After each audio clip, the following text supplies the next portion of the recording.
Hello, and welcome to the Sovereign Collective podcast, where we bring you real, raw truth for your self-empowerment. I'm your host, Sasha Calavoda, and I believe that you can stand on your own 2 feet, but that you don't have to do it alone. I love learning from people who continually strive to raise the bar, to go against mainstream thinking, and who dare to question the general consensus. People who risk being ridiculed or even risk the loss of their professional status as they bravely question the common narratives and challenge the rest of us to expand our minds and to reconsider what we think we already know. Join me in learning how to take control of your health and your mind so that you can have the energy to think more clearly and the confidence to step up and take responsibility for all aspects of your life. We promise to never censor here because I believe you are strong enough to hear the real, raw truth to make up your own mind. If you like what you find here at the Sovereign Collective podcast, then please share with your friends and family. I so appreciate you. Thank you for tuning in. And now, on to the show. Another interview for the Sovereign Collective podcast. Thank you for joining me today. Today I'm with kind of a local teaching, educational legend, I would say, in these parts, Blaine Andrusek. And we're going to be talking about the importance of herbology and how you can incorporate that into your life, maybe get into some specific herbs that could be helpful in your life, and really hopefully getting into how we can reconnect with the herbs. Because I think when we understand what's around us and not just look at it as a weed that we have to kill, then we're going to care for it more. It's going to have more meaning to us. When it's more meaning to us, it just brings more meaning to our life. But it's a win-win for the environment and for us. And yeah, I just think that's the way we need to go. Okay. So anyways, I got introduced to Blaine through Malcolm Saunders. I have attended some of his events in the past, but he wouldn't know me through that. But through Malcolm, the owner with his wife Laura of the wonderful Light Cellar here in Calgary, a wonderful store and teaching kitchen and just an educational place, an elixir bar, really great place, really great guy and family and people behind that. Through that, he said, "Why don't you interview Blaine in your podcast?" I'm like, "Yeah, sure, that sounds great." So I super appreciate that, and so we have made it so today. And so before Blaine tells us his story, I'm just going to say a little bit quickly about Blaine. He is actually one of the earliest grads of Terry Willard's Wild Rose College here in Calgary. A lot of herbalists know that, whether you're from here or across the country. And he fell into being a herbalist very organically, not intentionally, right? Like it's something that he just kind of fell into and it worked for him. And I love it when people's stories work out that way because, there's a real need that he was providing that way. So he's been teaching, speaking, and practicing all aspects of herbal medicine since 1981. So a good long time. And he's also developed later on, he also developed a great focus on essential oils. And for people that have shopped in health food stores around here, and I don't know how far reaching they go across the country, but there's a whole line of essential oils, body products, therapeutic products that you can use for skin problems, things like that, that he also developed that have been helpful for lots of people. So Blaine, I am super excited to have you here to learn some things from you, to hear about your story directly, to learn about some key herbs, and to learn more about a couple of herbs that I really like as well. So thank you for being with me today. Okay. All righty. So let's talk about your story. Why herbs? Well, where did that all come from? Well, I was exactly 50 years ago. I was just a frustrated young man. I'd moved to the big city for the first time and had things to do and things I was hoping to accomplish. And I wanted to be a photographer's assistant. And I landed a job at West Canadian Color doing photo finishing. And I liked the job. I liked all the people I was meeting with. I feel like I'm looking down. Should I be looking somewhere else? Where's this camera? You're looking. No, you're good. You're totally good. You're great. Okay. So, I just got frustrated with the whole thing. I was too young to understand working for a living. I was just annoyed. And it just came into my head one Tuesday evening that I should run away and live in the woods. And I had done enough in my youth, outdoor camping and doing a bit of bow hunting and that sort of thing, that I somehow thought I could survive. So that first night, I wrote a list of everything that I thought I needed to take. And after a couple of months of interviewing Native people and wardens and RCMP people and trappers and everything else, I'm proud to say that list never changed. I think 2 things were stroking off and 2 things were added. That's about it. So, away I went with a bunch of gear in a 14-foot canoe, being towed by a skidoo with my brother and a friend on the back seat, and just for safety reasons, another friend of my brother's and somebody riding shotgun on there too. So we're towing this canoe. It was record snowfalls that year, 4.5 feet of snow, even in the bush, never mind open places. And so the trip started at minus 27 and in Wow. 4.5 feet of snow. And an old trapper that I had met told me where this cabin might still be standing, and it was generally in the area I was headed for. And if I needed to go there and could find it, I was more than welcome to use it. So we found it, and um, the roof had caved in and 2 of the walls had collapsed. Oh, But it was a good place to start. It was better than nothing. And so I finished out that winter, and I had a couple of books with me about working with wild plants. Um, Ewell Goodman's and there was a few different people that had written books like that. But back then the books were really sketchy. Like you got a black and white lawn drawing that could be like 20 different plants. And today we've got all sorts of good books on the market, many of which I've done photography for. So um, and I could have drowned 3 times. I could have froze to death. I could have starved. I got between a bear and her cubs. All sorts of stuff happened. But wow. I lived there for Where 4. were you? Where were you when you Um, were there? well, people think of north central Saskatchewan as up north, where like the center of the province is actually south of Lac La Ranche. So I was kind of in the middle of the province and just in the bush where I didn't think I'd run into anybody ever, and yet not so far that if I was injured or something, I couldn't walk out, you know? And so everybody got confused. Like I went to the government office to find out what I could get away with and what I couldn't get away with. And they said, well, where are you going to go? And everybody kept saying, but there's nothing up there. And I just kept saying, but that's what I want. You Went. know, um, before I got out of the city, when I told people at my own age what I was doing, everybody would go, "Oh yeah, I'm going to do that." So now I'm what I'm going to do, and I call them the shoulda, coulda, woulda wannabes. And older people would look at me, sometimes even tear up, and they just say, "You know what? I sure wish I would have done something like that when I was your age." Because as you get a little older, there's all these M words that happen, like marriages and mortgages and illnesses, and you can't children, and you can't just run off anymore.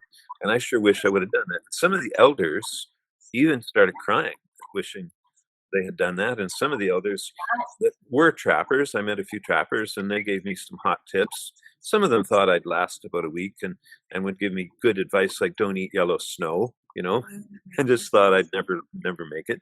But it ended up being 4.5 months.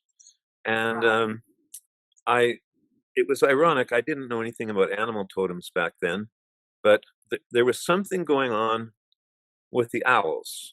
It was sort of like the owls were keeping an eye on me. And I didn't know until much later that that was significant of something. But I left for a brief while and came back, and the owls said, you didn't need to come back. You have graduated. You have done exceedingly well. You could stay here for the rest of your life and have a pretty darn good life up here. But that's not why you're here. You were brought back this time to never stop learning and to teach. So go back to town and run away and accomplish something. So when I got back to the city, it wasn't long. Terry Willard had just started Wild Rose College, and a very dear friend of mine, one of my old hometown girls, kind of thing, phoned me one day and said, "Well, I kind of hooked up with one of my roommates, and I think I'm going to marry this guy, so you better come and meet him."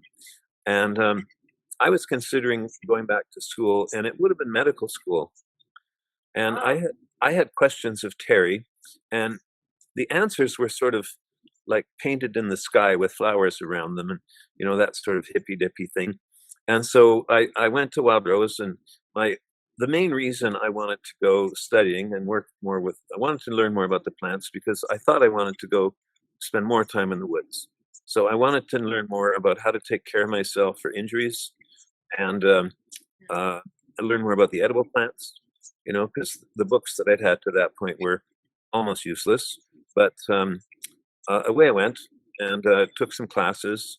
And then having been a teacher now for years, you kind of know when you're teaching, especially with the group that you're with for several months, you know where the bright eyes in the room are, and you know that Mm, some of the people that are there aren't going to ever do anything with this information. Some of them will go on inspired by what you have to share and become something. Like I'm proud to say I've had people just some of those introductory courses inspired them to become naturopaths or go wow. take a full-on Chinese doctor course or things like that, right?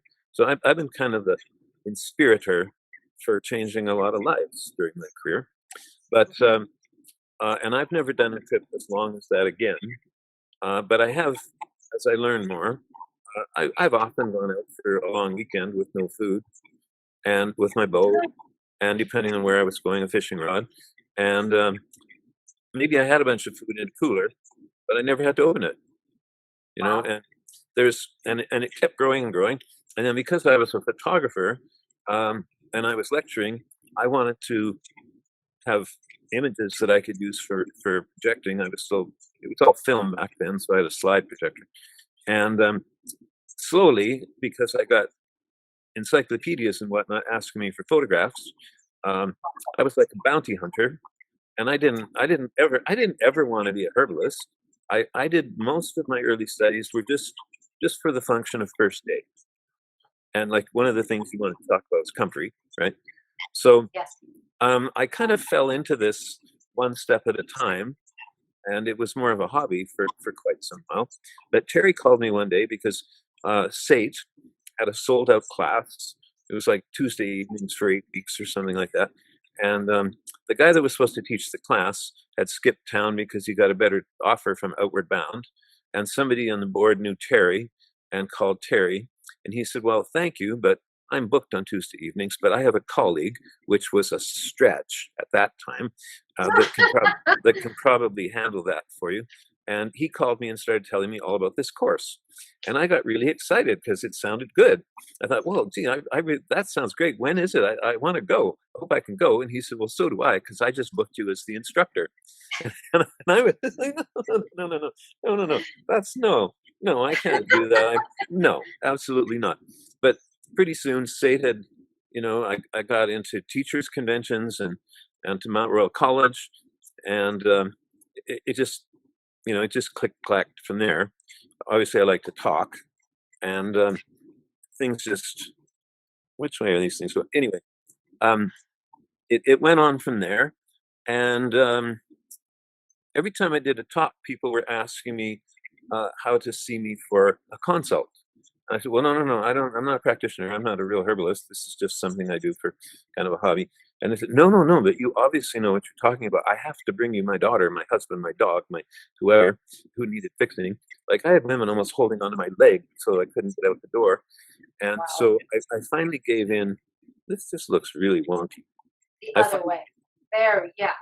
I finally I finally gave in and started seeing practitioners, and I didn't want to make a big commitment to a clinic. Um, so I got a city license to work out of my home. And there's a lot of parameters you have to meet, but I didn't want to be doing something that got me in trouble in any way. So I got a proper city license and continued teaching more. And people talk. And so I think the teachers' conventions have scouts from other cities. So pretty soon I was going to Edmonton and Red Deer and other places to do teachers' conventions. And it just kept growing. And the guy that had been teaching Herb One left town, and so the women at the office called me to say, "Well, you got to be teaching Herb One now." And I said, "Well, I don't think I know enough to really be taking that on." And they said, "You know enough." Like Terry said, "Lane, some of the people that do things like this read some books and think they know something, but you've lived in the woods. You know some of these plants intimately. They've helped you get through the night. They've stopped your bleeding. You've eaten them. Like you're the guy. So give it a go." So I said, "Okay."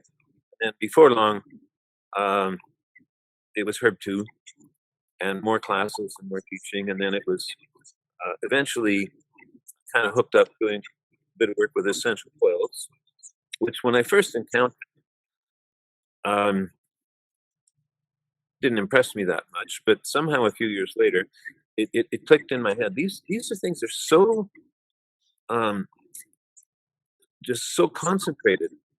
They're what you need for hiking and first aid kits in the woods and that sort of thing. Because little vials this big could accomplish so much.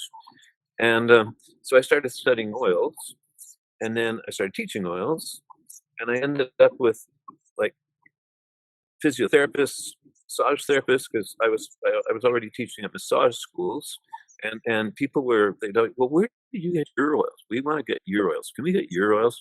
And I didn't want to ever be selling retail or wholesale anything like that. But I remember one fellow that had gout, and I gave him some dietary changes and suggested some herbal blends. It would have been one of Terry's, and and then I wanted to use some topical oils as well. And I didn't see things on the shelf that I wanted for my own clients, right? And so I started listing things, and people talked. So the guy with the gout had a buddy with gout, and it worked really well. So then two people tell two people and their friends, and everybody talks. What would you put in a gout remedy? I'm sure people are like, oh, I have gout. What do I or know somebody with gout? What did you do? What was your blend? Can you still get that blended today? Yeah, and that was back when I had to be really careful about calling something gout blend, because then you need a license from the government. So I Right. had to be creative with names. So thinking about an old song, Crystal Blue Persuasion.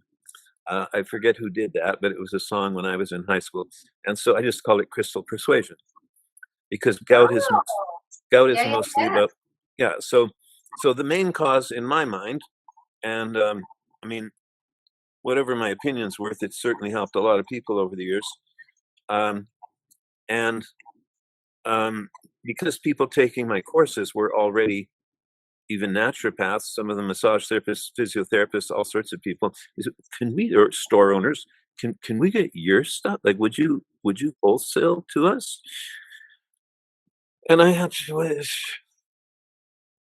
I've already got a pretty full life. It's not what I want to do really, but okay.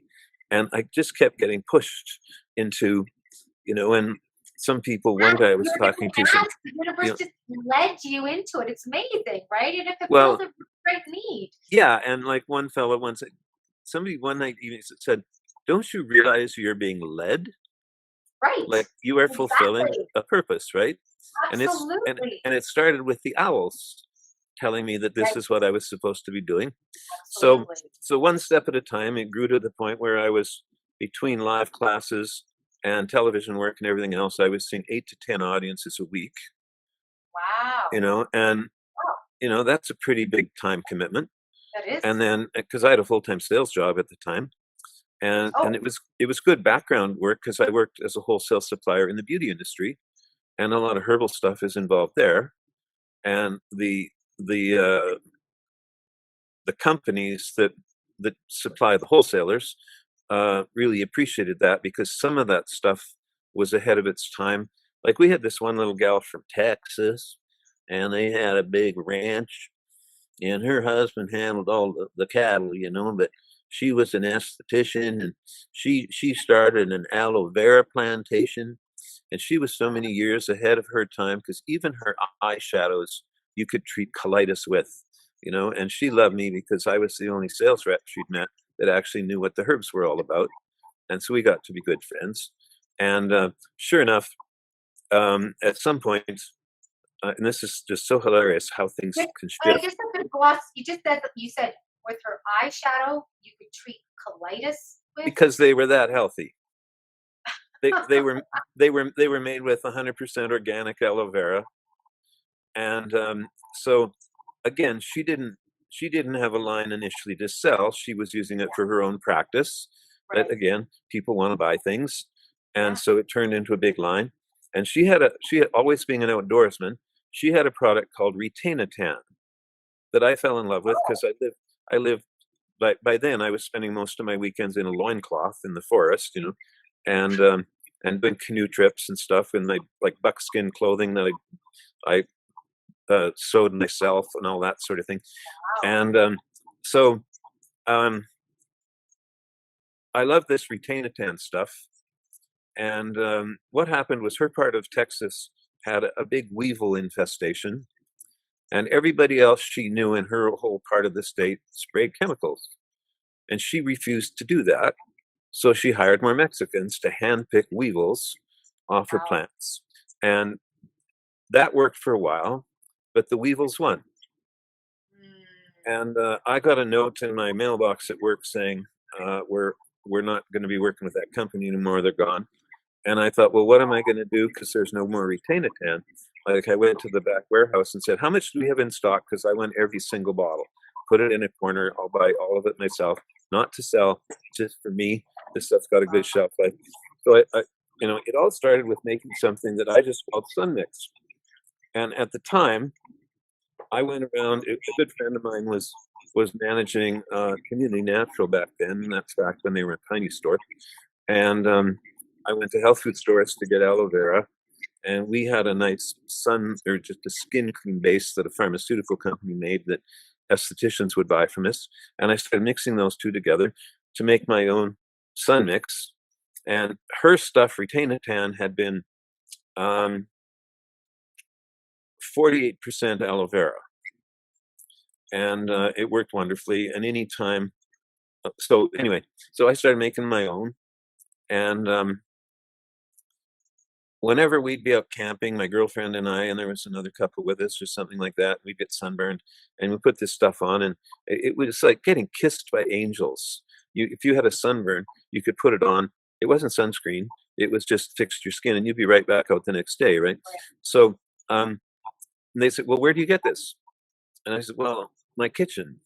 And they said, well, can we buy some from you? So, I went from making a liter to 2 liters to quarts to gallons, and that's my whole career selling product started with a weevil infestation, which is it's just stupid, Oh, and but that's amazing. but That's super cool. and anyway, one thing led to another thing led to another thing, and for quite a while, a dear friend in town who died some years ago, Ray Dunphy, was a wholesale of oils, and I Yeah. would get my oils from her, and still got some of my supplies from the beauty industry, and was getting direct and wholesale because I knew all of the company's owners and that. But we don't have to go there. So it started with Sun Mix, and then people would say, "Well, can we get your lavender?" And I go, "No, no, go buy it from Ray. I don't want to. I'll sell my blends wholesale, but I don't. It's just the stuff I make for my own patients." And I'm not even supposed to say patients. I'm supposed to say clients. Like prescription is the sole domain of standard practice medicine people, right? You're not supposed to say patients or prescribe. We recommend things and we have clients. So those doors have softened a lot in the years I've been in the industry. But um, and I've even had the pleasure of getting calls from hospital boards. Like I remember one day I got a call from the head of the Medicine Hat College or Medicine Hat Hospital saying, Blaine, there's a couple of areas like COPD and certain endocrine problems that we admit we're not doing very well with. And we hear you're doing some really good work. What would it take to get you to come to Medicine Hat to teach our people? And then it went from there. So pretty soon, but I always respected. Like I remember being called once to do a 4-minute segment on the CFCN lunch hour news, right? And that was set up from the Foothills Hospital, and they had started this East meets East East meets West. Do I have some water? East Mhm. meets West little thing that they were doing as an experiment, and I was happy to go there. And I think it was Barb Higgins at the time, and when the commercials would go and the little things trail by a little whatever they call them, up next, Blaine Andrusek, herbalist aromatherapist. So the first thing that Barb said was, "Okay, Blaine. Well, for something like a headache, what might you prescribe?" And in my mind, I was thinking, Barb, I love you, but you just used the P word, and I have to respect that, and I wasted my whole 4 minutes explaining how, as a herbalist, the humble herbalist, I couldn't prescribe anything The Okay. whole And, list. and so, um, when I got back to my house, the phone was ringing and I ran to answer it. And there was a very deep sort of, uh, well, authoritative voice saying, "Is this Blaine Andrusek?" And I said, "Yes." And this is Dr. Jenkinson calling from the Food Health Advisory Committee, and we were all watching you on the show today. And that you wasted your whole time talking about the P word, because you know he said Yeah. that's very admirable. You'll be back, and then he Oh my just hung up. goodness. So I could have just walked by that, and just spieled on about oils, but I chose Or to. just say, well, I wouldn't prescribe, but if I had a headache, I would, it gets so, the ownership of the words is just a little ridiculous. And I think you say you might think it's better these days. I think it's worse. And I don't think any hospital can be calling the herbalist to talk about these things on the news anymore Right. because it's a very big divide between big pharma and herbology and naturopathy and Yeah. everything else these days. Well, and over the years, I've gotten um, a lot of friends on both ends of the scale, fellow practitioners, and a lot of medical people and dentists even, and certainly massage people and that sort of thing. And maybe it's just that I'm so Libran, like I'm a Libra, Libra, Libra, Libra. When you do my astrology chart, I'm not big into astrology, but I have friends that are. And when you do my chart, it's almost like there's no chart. It's just a straight line, Libra, Libra, Libra, Libra, Libra, with one little rising, whatever they call them, rising stars or something. And maybe that's it. I don't know. But I have always been. I did not like when I was taking herbology. I didn't like some of my peers the way they would crap all over standard practice medicine. But no, we need surgery at times, and we need EMS vehicles, and we need that. Um, and I also didn't appreciate standard practice people crapping all over the little hippy dippy herbalists that were all flowers in the sky and that sort of thing, because we were doing things we didn't have any right to. Because I wanted to go, listen, would you all put your swords down so we could work together? Because I've got things in my little black bag that aren't in an EMS vehicle, but they got a lot of stuff that I don't have, you know, uh, herbs like Well, it's arnica. chronic stuff. It's a problem, right? Those emergencies, they're good at. Absolutely, they're good at. So I want to get into more about. Let's talk about some stuff. Like I know you grew your business and you had all this, and I think you can still get the thing. Like I know you can definitely. I feel like so you can get your whole thing of the oils there. And we didn't get to comfrey. Well, how much time do we Yeah, have? we will get to comfrey. We're going to get to comfrey. That's what I want to talk about. So I want to talk like your areas of focus and like I really want people to start talking and thinking about herbs and herbs because I make my own little body butters and I dabble in all of that. And one thing is comfrey that I've started to introduce into things, but also things like herbs that are very practical. Things like mullein. Mullein is like those are two of my favorite herbs. That like mullein, I feel is a miracle herb for me. Like you feel something going on and you got a little itch in your lungs, you got something going on, you take some mullein.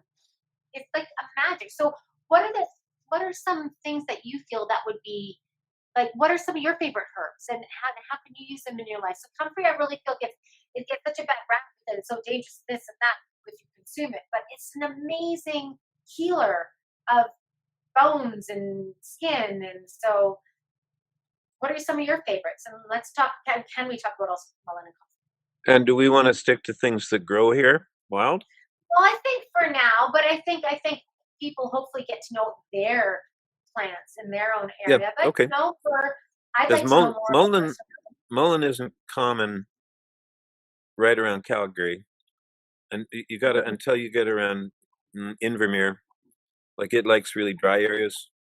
You yeah, find you find it in ditches by the time you get to Invermere, and right. maybe along railway Yeah, tracks and things like that. I just And you actually came can, from. Sorry, I but just want with to say I just got back from Clearwater, and there was just mullein all over the place. yeah, and Beautiful we've mullein. proven with whether it's something good about climate change, if you plant mullein in Calgary, it will grow.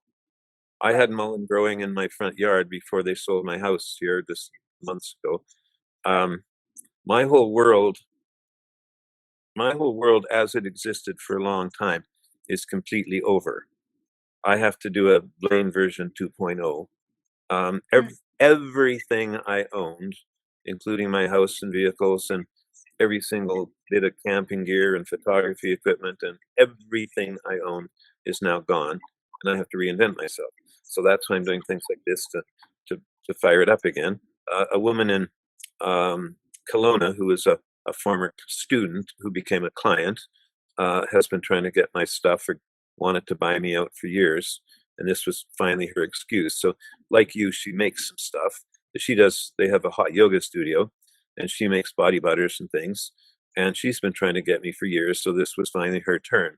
So she bought out the oil part of my life, and now I'm doing a lot of um, working on the computer, doing writing and stuff to help out her website and get her going. But Nice. um, Mullen is one that I didn't work with a lot because it wasn't here. Okay. And but Comfrey, um, if we pick up a book of just wildflowers of Alberta, for example, a book like that, Yeah. 90% of the flowers were never here before our silly white faces didn't show up. So a lot of even most of the weeds on the city's noxious weed lists were Right. brought here, oddly enough, intentionally. Like dandelions were brought here by the Quakers because they're such a darn good herb, right? And they introduced them to the indigenous people. I always want to say native still because I have native friends. They say native to each other, but I have to say indigenous now. So politically, so um, the wind helped a lot, and I mean, it's good for so many things. And ironically, and this was another area you wanted to get to, I think, was that so many people, because we have to have perfect lawns, which are useless. Where lawns started was um, people in Europe being able to say, "Look at how rich I am because I tax." Can I swear a little bit? Like, can I say bastards? You Go know, ahead. I tax you bastards so heavily, and I have all this land that I can waste it, and you guys have to grow potatoes and things to eat, and I'm going to steal some of those too. So look at me go ahead. I can just waste my land, and now that's become a standard for Right. cities all over North America that you have to have a lawn. And a lot of people get really, really anal about their lawns, so they have to be perfect. So they use Really. something like WD-40. No, that's sorry, Roundup. Roundup. Roundup. Round. Yeah. Um, and W. Have you ever heard of the two-tool rule? No. It's called the two-tool rule. There's only two tools you ever need in life: a roll of duct tape and some WD-40. If Oh, something moves, if something moves and it's not supposed to, you use the duct tape. And if something doesn't move and it's supposed to, you use the WD-40. So all you need is two tools. Anyway, it's just an old joke. But I guess I just have to squeeze that in because I love it so much. Anyway, um, so back to Mullen, or sort of. Great healer that you can grow here now because I know I've got some that I put in, and um, it was a mystery to Terry. He thought maybe one of his students was playing a trick on him because he just woke up one day and there was a mullein plant in the middle of his echinacea plot, oh, and we thought it would never make the winter, but it did, and he ended up with quite a bit of it spreading into the echinacea plot, and eventually gave me a couple of plants, and I moved them to my herbal gardens, and it so we know we can grow it here now, and I've seen it a few places around closer to town. I used to have to go, like I said, to Invermere at least. Um, but yes, wonderful, full of mucilage, wonderful. Well, I mean, it's even got the best leaves to use for toilet paper because they're soft and fuzzy. Uh, but for ear infections, for example, mixed with a little garlic, and you make what we call a macerated oil, where you just let mm, the flowers sit in a warm place, like a sunny window. Um, we can clean it up a little bit. But mullein's wonderful for the whole respiratory tract, right? Because it's so mucilaginous, which means it soothes and coats things. So it's the equivalent of cough drops. You got something like bronchitis, and you start drinking mullein or just rubbing your chest with mullein oil. We don't snort it; it wouldn't work for that. But anyway, you're right; it's a darn good healer. And that's an introduced species is all I wanted to say. So there's a lot of wild plants that don't really belong here, but they are now. And one of them is comfrey. It came here from Russia. And when I was studying, all I knew was that there was something called pyrrolizidine alkaloids in there, especially in the roots. There's a lot of plants that that'll say, "Well, you can have my leaves if you want, but you can't have my seeds because those are my babies, and I don't want you killing my babies. And if you take my roots, then you're going to kill me. So you can have my leaves, but I'm going to put poisons in my roots so that you can't eat me anymore, right?" So anyway, when I went through just last week because I was doing some work for Anita, is her name, Anita Cole, and her business is called Yoga Potion. That's in Right. Kelowna. So you can access my product. Actually, if you just punch my name, no Blaine the Herb Man or anything, just my name. If you just Google my name, you'll get into more. You could spend 3 weeks reading all the crap that Google's got on me, right? Um, but you can access my stuff uh, through my website, through Google, I'm sorry, then you'll be buying it from Anita now Okay. through Yoga Yoga. Potion. But Yeah. so back to comfrey. It came from Russia, and it remained a mystery for years that um, I got my first comfrey roots from Terry, I think, and he'd gotten them from, I think it was Dr. Skagen, one of our early naturopaths. I think his son became a naturopath as well. But anyway, he actually had his roots tested, and they didn't have any pyrrolizidines in them. So he felt okay to use them in his practice, right? And I felt fine that I was getting them. But talking to one of the, as I ended up doing talks at big workshops and even working with government people, one of the government people that I worked with said, no, Blaine, we actually found out, we did a good look at that, and pyrrolizidine alkaloids are actually in a lot of medicinal herbs, but they're also in even apples have pyrrolizidine alkaloids in them. A lot of um, food that you would buy at a supermarket or a health food store has pyrrolizidine alkaloids. But the question is, how much? Right. How much are you using? And so on and so forth. Do you eat a crate of apples every day, or So And can you let people know why do we care about the PAs? Like, why? Can you let people know why that's a problem? yeah, primarily liver. And what the government guy shared with me is we actually narrowed it down to a smaller group of pyrrolizidine alkaloids called echimidine, spelled kind of like echinacea, ECH. And you can Google that for a whole weekend too. I went through the other day. I skimmed through 600 pages of data on echimidine, and what's happening is if you have a molecule that has like say a circular structure, it's very it doesn't really want to play with anybody else because it's already busy. It's a closed circle, like a ring structure, like a benzene ring or something. So Yeah. it's very inactive. But pyrrolizidines, their shape is kind of like this. It's a larger molecule, and there's this big. It almost looks like a crab that wants, or a tick. Like ticks sit on top of grass, waiting for somebody like a dog for you to walk by, and they can clamp onto you, right? So that's what echimidine does. And when you take it orally, it'll go after liver cells. It's sort of almost like flesh-eating disease, right? So I didn't want to eat the stuff, and I didn't initially want to be using it for anything like cough drops or chest remedies. I just wanted it for first aid. And I had it from several sources that the echimidine is primarily in the roots. And even without testing the plant, if you're only using the leaves, you really don't have anything to worry about. So I started making water-based extractions of the leaves. So comfrey, we want comfrey for a number of reasons. And its old nickname was knit bone, right? So we know, talk to any naturopath, they'll agree with me that we need calcium, but the best calcium that you use is calcium you actually make yourself from silica. So if you've broken a bone, you want to really supplement silica more than calcium.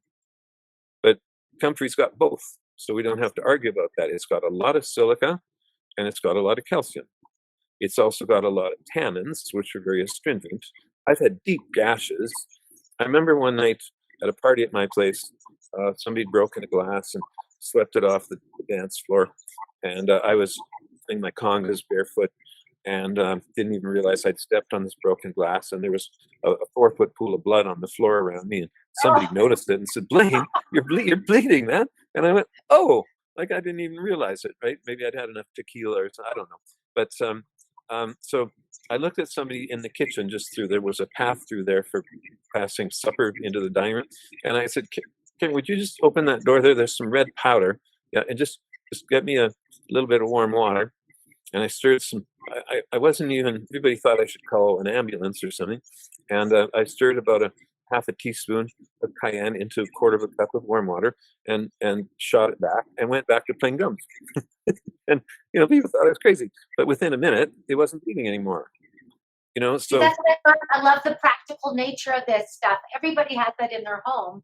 And that's what I want to also give some tips towards the end is like practical tips like that. Like, what can you do with well, what's I've around done, you?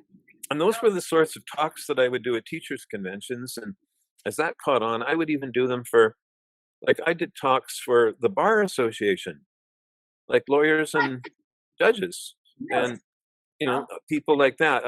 Um, Insurance companies, they would have a big convention, and on Wednesday afternoon, you can either go golfing or see what Blaine the Herb Man has to say.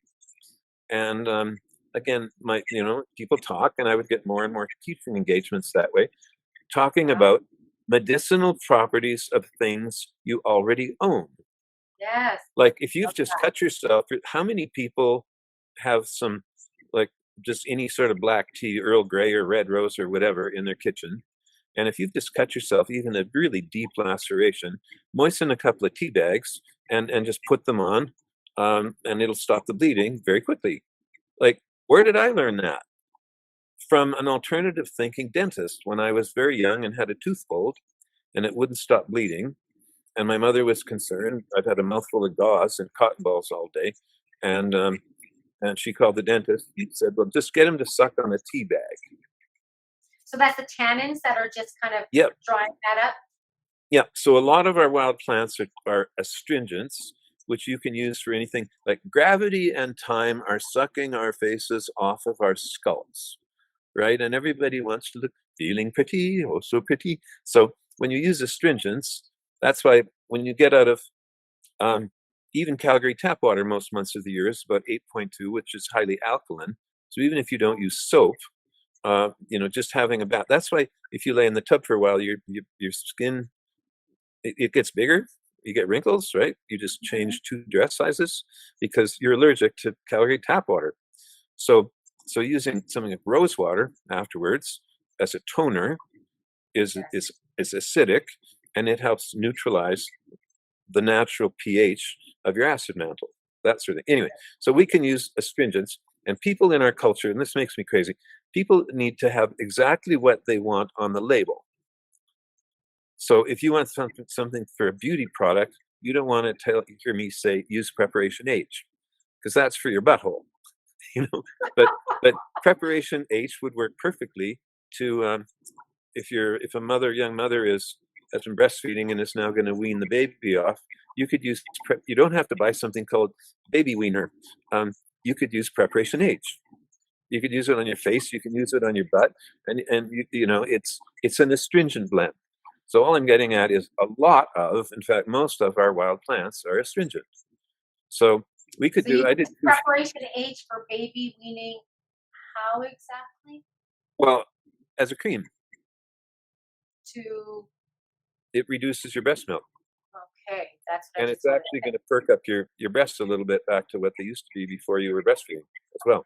What's the So astringent? now I make products that I'd rather you buy than Right, yeah, preparation for H, sure, but for sure. and with different ingredients. But this was I anyway.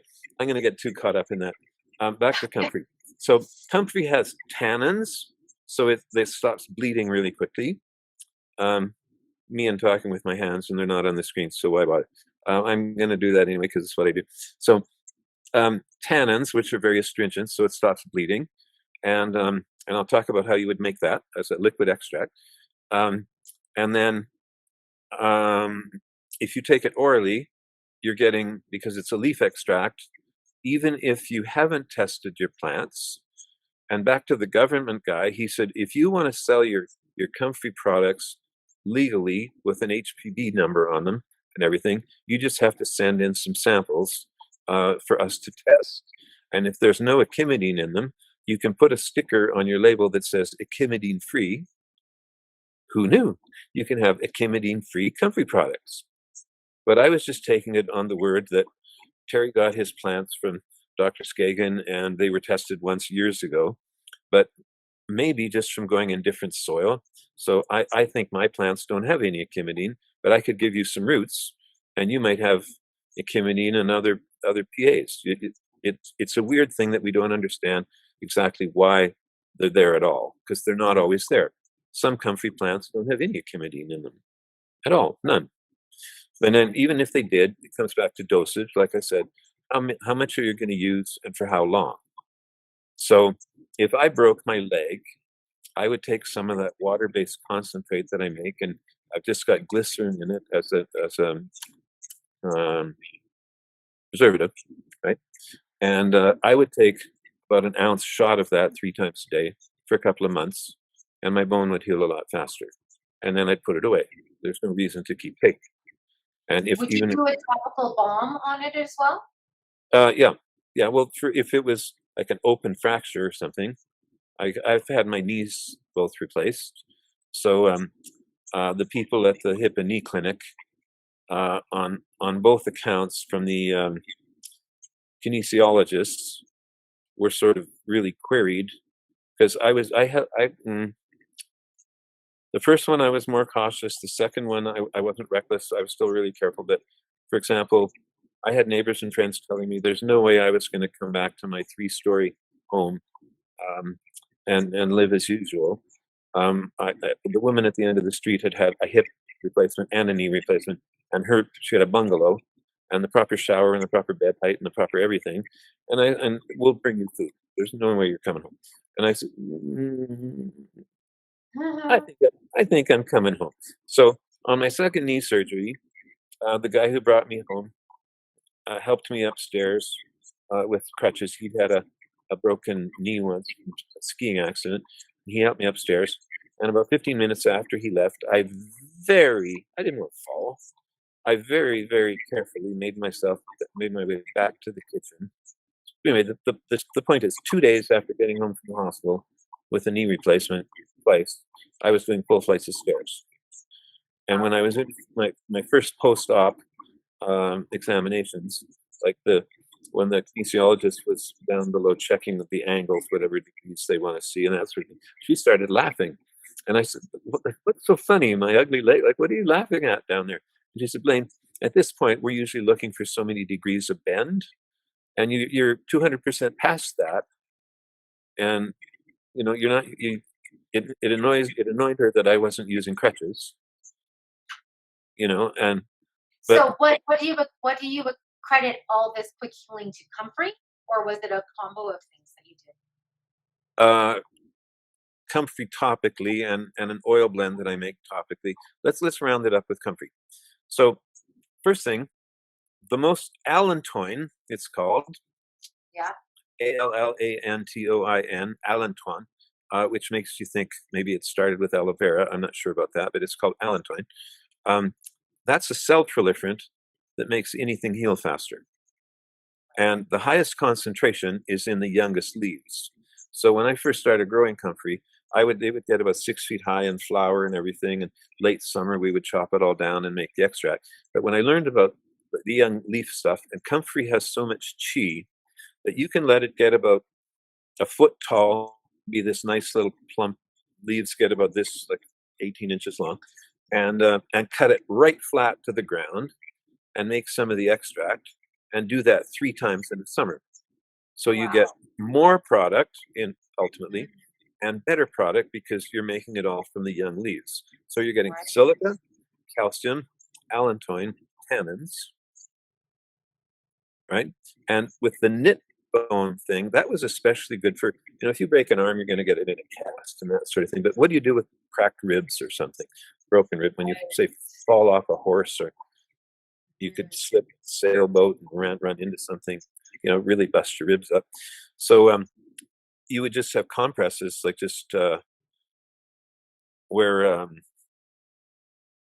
tensor bandages around, like an old towel soaked in comfrey extract, and put tensor bandages on, and it would heal a lot faster. But for me, I'd be taking it both ways, orally and topically. Right. Okay. And so the water-based extract, I found, now this is a curious thing.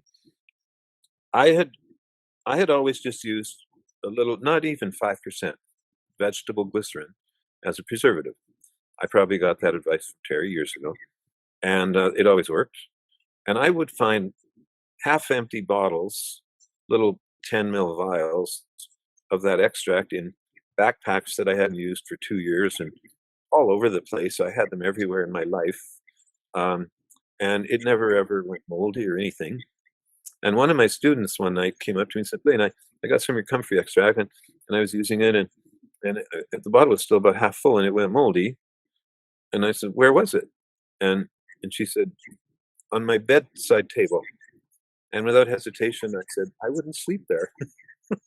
like like your bedroom must just have Oh, so much. You must have so much mold floating around in your house that, I don't know, but it annoyed me.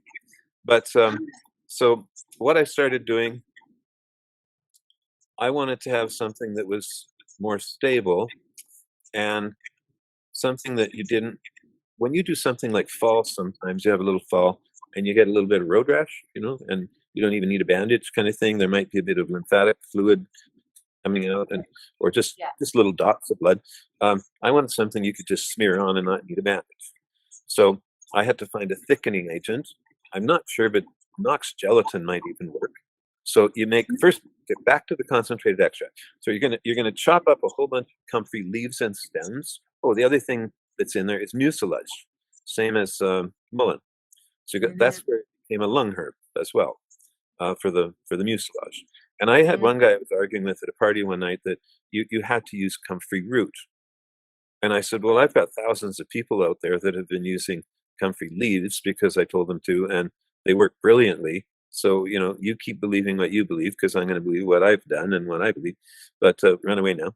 And uh, um, so um, so you chop up the leaves and the stems a little. I usually go a little longer, that I'd be making rhubarb pie. But the better, the shorter it is, the pieces are, say this long, the more it's going to come out. And then you don't want to boil it, because at the temperature of boiling, you destroy the allantoin. But just short of boiling is okay. So you bring it up to just the edge of the simmer, and you cut the heat back. I always used to use spring water, but it would actually be a good thing to use distilled water, not because it's clean, but because distilled water is a bit like a vacuum, and it wants to grab things, right? So, Yeah. so you bring it up to. I would always put I had a big stainless steel, like a crock pot, and I had a dinner plate that was heavy clay, old dinner plate that was just fit inside the pot, and I would put all the comfrey in there, chopped with get the water in, and then put the plate on top so that it kept the herb from expanding and making a mess of my stove, and let it just slow, just short of a simmer, slow cook like that for at least a whole afternoon. A good 4 hours. Wouldn't hurt to go even longer, and What then ratio press it. of plant matter to water? What Sorry. ratio? What ratio of plant matter to water? Enough water to cover it. Just to cover it. Okay. Yeah. So then I found some in Chinatown, because I found that if I used regular tea strainers and a potato masher, it didn't last long. You'd break the screen. So you can buy screens that have it's the same screen as a tea strainer is, but then there's another screen over that that's thicker wire, makes them stronger. They don't break. So I just have one of those that sits on the edge of the pot, and just mush the crap out of it the best I can. Then all of that I re-pour through the strainer without the bulk part. The bulk part goes in my um, compost, of course, or even depending on the time of year, just take it out and kind of sow it all over the garden if there's no plants there yet. But it's a great thing to still put in your. This is very crude, but something you can do at home, right? Way of processing. Um, Yeah.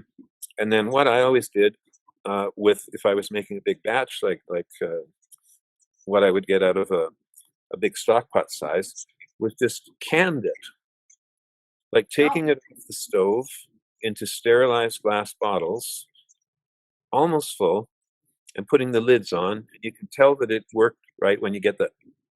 yeah, Where's yeah, my yeah. beard now? You can't see it, but you know how they Yeah. cave in, right? Yeah. And then if you set those away, I mean, it's good for years because it's been canned, right? And you don't need Right. any preservative until you open it. So usually some of the fine bit that made it through the, let's just call it dust, that would make it through the strainer would settle on the bottom, almost like winemaking. And there'd be nothing wrong with shaking it up and drinking that, but when I started selling the product, I wanted it to look prettier. So I would just carefully decant Yeah. that and leave the mud, let's call it, in the bottom. And then add the glycerin, right? Or I wanted back to the road rash. So that's when I would use a thickener. And the first time I used some, I met somebody from a pharmaceutical company somewhere that happily wasn't quite sure what would work for me, and he sent me a sample. He sent me a liter jar sample that it turned out was all I needed for 5 years. You know, and then when I finally ran out, I had to buy a 25-pound sack from him. But I had by that point I'd established enough interest from students, but not that I shared some of that and sold kilo bags. And anyway, it all worked. So, like making pudding, you don't want to dump powder into something close to boiling because it's a little lumpy on you. So you just put that into the pot, add some of the cold, whisk it in, slowly bring the heat up. The first time I did that, I used too much, and the whisk was so stuck in the jelly that Oh, I wish I had a YouTube of me holding that over my head in the kitchen and even shaking it in the big stainless steel whisk was flopping back and forth, but nothing would come out of the pot. So because then I wanted to mix it with um, organic aloe. Back to my Texas story, my little Marty Allen with her cows in one field and aloe, and so I was buying it direct from her for quite a while. So I got organic aloe, and and then I thought, well, why wouldn't I add some lavender to this and a few other oils? And I ended up with just about probably 5 oils that I added, which become a perfect preservative, but they also were that much better for healing. So I had things from all over the world. So I called it Super Planetary Wound Gel. And all and right. and that was I think that's still on the market if Anita's making that now. Um, some of the things that I used to make are probably gone forever because they were made from certain herbs that I would go pick myself in the forest, or I'd Oh, have wow. one of my anybody that ever helped me. I always had students that said they'd come and help me, just didn't even have to get paid because they just wanted to keep picking my brain. I said, no, you'll get paid. So we'd go. I always called them the elves, and sometimes I'd have fun. Well, if you're going to work with me, you have to get the right elf shoes.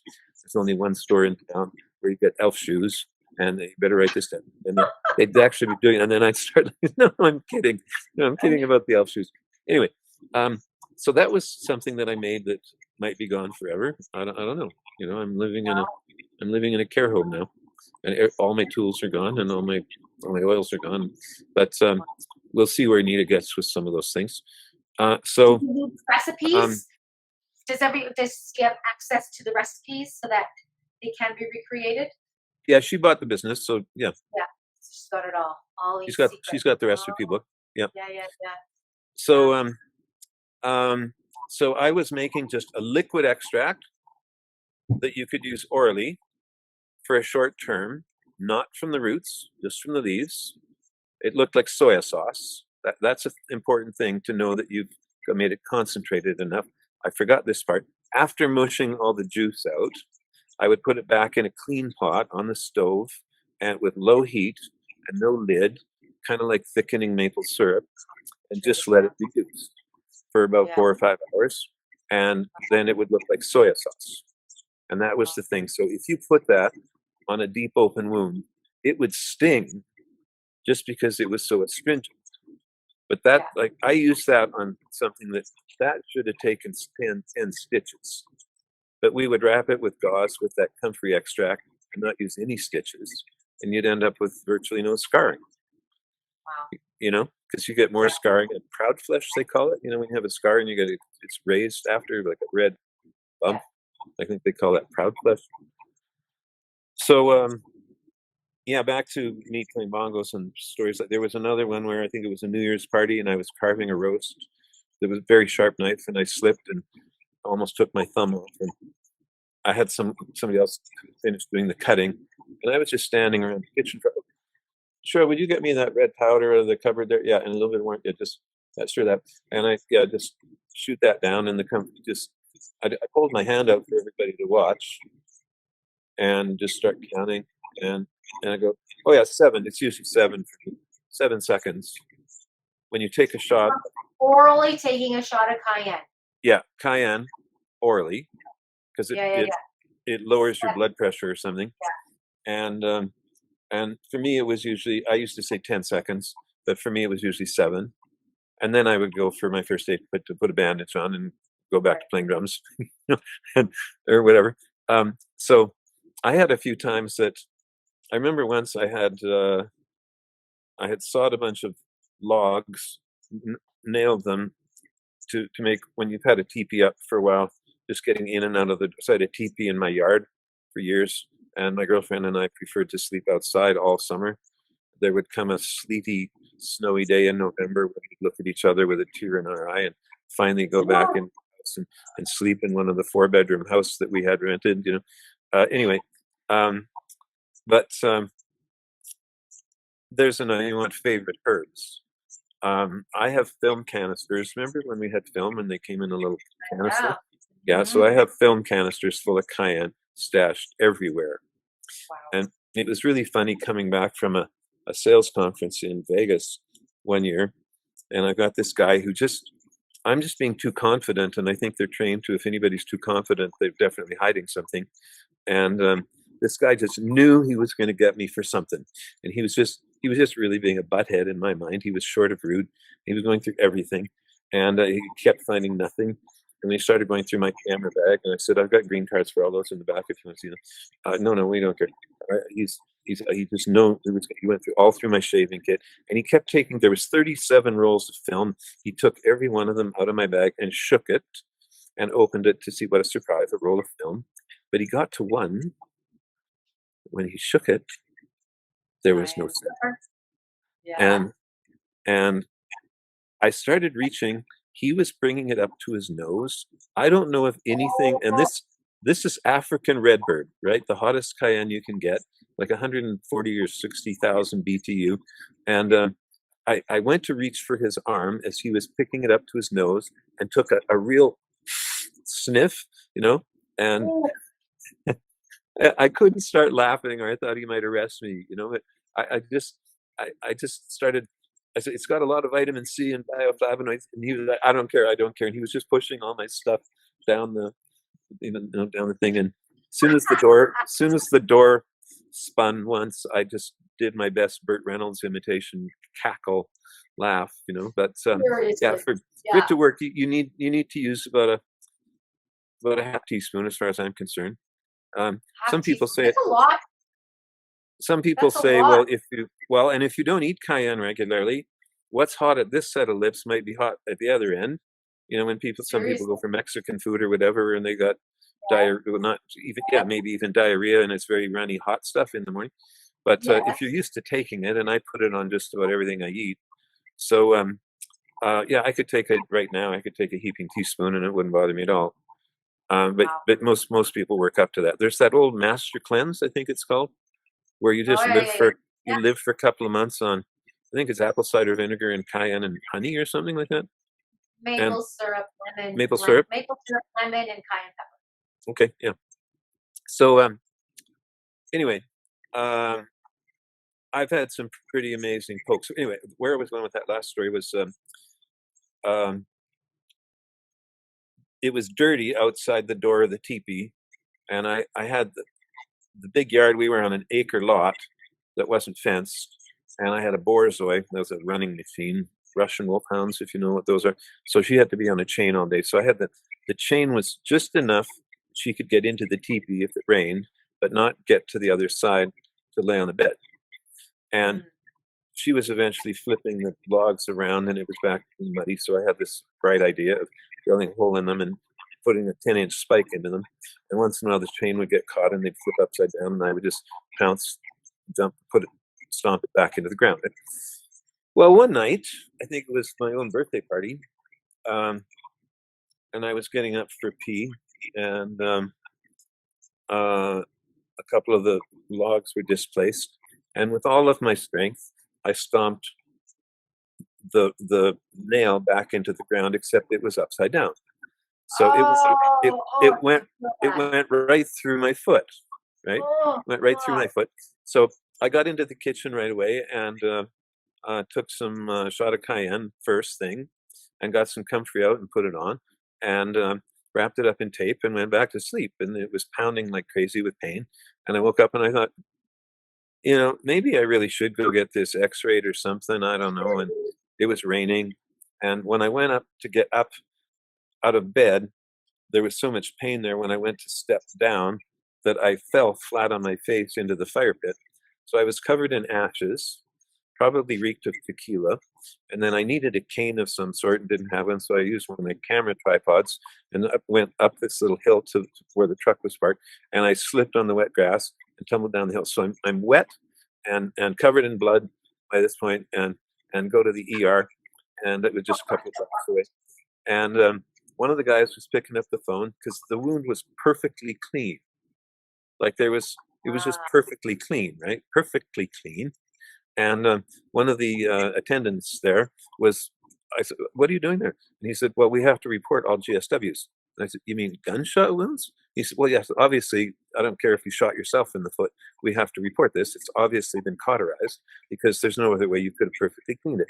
And I said, "I told you, I took a shot of cayenne pepper, put this comfrey extract and some bandages." And one of the guys, one of the nurses or whoever he was, made a cross with his fingers and started backing away from me. It was just silly. But anyway, I could talk about country forever. So, um, so anyway, so a water-based extract. If you make a big batch, you could freeze it, or like I said, I would can it because I might make out of that big pot. I might get 2 liters, Yeah. and then I could have it for 3 years there in the basement before I would open it again and do this whole thing where I turned it into gel to make the gel product, right? Mm. But you could have the liquid product with a bit of glycerin in your fridge for probably a couple of years, I think. Or with the glycerin added, it would. Essential oils are hydrophobic, which means they're afraid of water. So if you put lavender into Right. any normal water, it's just going to float on top, right? Yeah. Because it's afraid of the water. Oh, that's how we get it in the first place. Is that when it's small enough to fly with the steam, let me fly, and then they get into the condenser and go, but we can't swim, and it rises to the surface. So they're hydrophobic but lipolytic. So lipids are fats, right? So to dilute essential oils, we have to use anything fatty. And so when you think about stuff like, I remember one day I had never seen an habanero pepper before. It looked like a plum. And I just picked one up. One of my, I don't know if it's a roommate or whoever had bought them at the farmer's market. I picked, oh, those look good. And I fully bit into this habanero pepper, right? My mouth's burning. The thing to do, people of old would say, oh, drink some milk.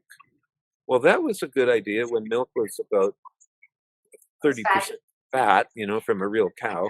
Yeah. And now most people have 0.6% fat, so you may as well drink water.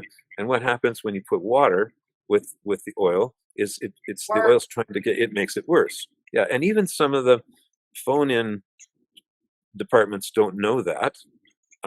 Like I shot myself point blank in the face with bear spray. Oh, I was unloading from one of my 3 days in the mountains with about 12 to 20 women. We were making our salads and making a few tinctures and stuff, camped out. And the clip on the bear spray, the safety clip, had fallen off somehow, and it was in an open box. And I threw another pack on top of that, carried into the house, and it hit the bear spray. The back window of the inside of my hatchback, it's sort of like the shape of the shoulders and head, with just this orange spot about this big. So I just hit the floor, and my ex-wife was walking by with her Pomeranian and said, "Honey, what's happened?" And I said, "Run in the house and grab the oil, guys. I don't care what kind of olive oil, but just grab whatever you see first." And I just laid on the ground and let her pour oil all over my face for a minute. ugh, And and when you do that, it's done in about 10 seconds. wow. So I always tell people when I'm doing an introductory class and I pass some peppermint around and just say, so to take a drop or two of that and just put it on your gums and turn and just see how much of it goes up through the nasal palatal canals, those little holes in the top of your palate, and it gets into your sinuses and you just feel really awake. And I said, Yeah, now don't rub your eye with that finger, or when you go to the bathroom, any other orifice on your body, right. you know, because that's going to hurt. But people hear that and they forget. And I've done that in classes of quite large audiences, like 200 people there, where some woman suddenly she didn't remember it. She's rubbing her eye and screaming. I said, "Come over here really quick." So here's a tip: don't carry essential oils anywhere without at least a little plastic vial of I don't care what kind of oil. Well, it can't be raw coconut oil because it would be a solid, right? But just any oil, olive oil, sesame oil, whatever kind of oil you want, because Yeah. all you need to do is dip something. Like if I don't have, I could use the end of this pen, just something you wouldn't if you slip, you're not going to poke your eye out, and dip that in the oil and hold your head back. If this hand's clean, hold your eye open and just let even 5 drops of oil fall into your eye, and it's over in 30 seconds. Right. And I've Yeah. done that so many times in classes where people say, "Well, boy, I wish I knew that." I remember making chutney, like it's late summers, like around now, summer's end or into fall, and people, whether they garden or go to the farmer's market, and they're making canning up um, canning up uh, chutneys and relishes and things, Right. and they forget and they rub their eye and they're screaming, and Yeah. all it takes is not even like just 5 drops, and it's Right. over. You know. Right. Yeah. Great tip. Great tip for sure. So So back what to is comfrey and okay? all of the reading I did about echimidine. Echimidine's in probably more than half of the groceries you would get at any store. But at how much, and how much are you going to eat? Like, are you going to eat 20 cases of peaches and, overnight? You know what I mean? So as long as you're using it for a limited time, um, I've never had my product tested. And I personally, like I said, if I broke a leg, and I've had so many people over the years, I've treated horses with it. Oh wow. I always like to say, my favorite patients, again, I'm supposed to say clients, my favorite clients are children, animals, and the elderly, because they are so thankful when you can take pain away or do something brilliant for them. Mm, Where everybody else is just too busy to care. It's like, oh, that worked. Thank you. See you. Bye. You know. But when you can take, I got a call one day from a riding arena somewhere west of Airdrie, and this uh, not a foal, but a first-year-old horse, whatever that is, a yearling, or what is that? Filly? I don't know. I'm not, but had gotten its leg stuck in a 3-strand wire fence and just freaked out for several hours before somebody found it. And it looked like a cougar had eaten part of its leg.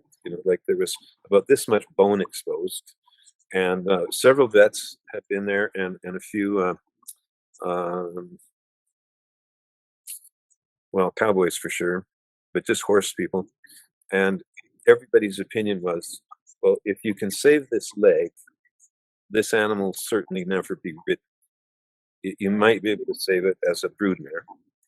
And by golly, for a total cost of $20 worth of, I took some of my liquid comfrey extract with some um, clove oil in it and some lavender, and they were hosing it all down to get all the clots and stuff out of it. And we wrapped that wound up with gauze, with all of the comfrey. And I remember that horse turning and looking at me with those big brown eyes. Mister, I don't know where you came from, but thank you very much. Because it was already feeling the clove was taking the pain away. Right. You know, So and nothing. and and it already knew that it was in a healing process, and that horse was saddled Wow.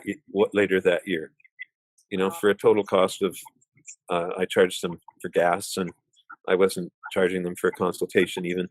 But for about Wow. $20 worth of product, we Yeah. saved a leg. You know, Yeah. That's so amazing.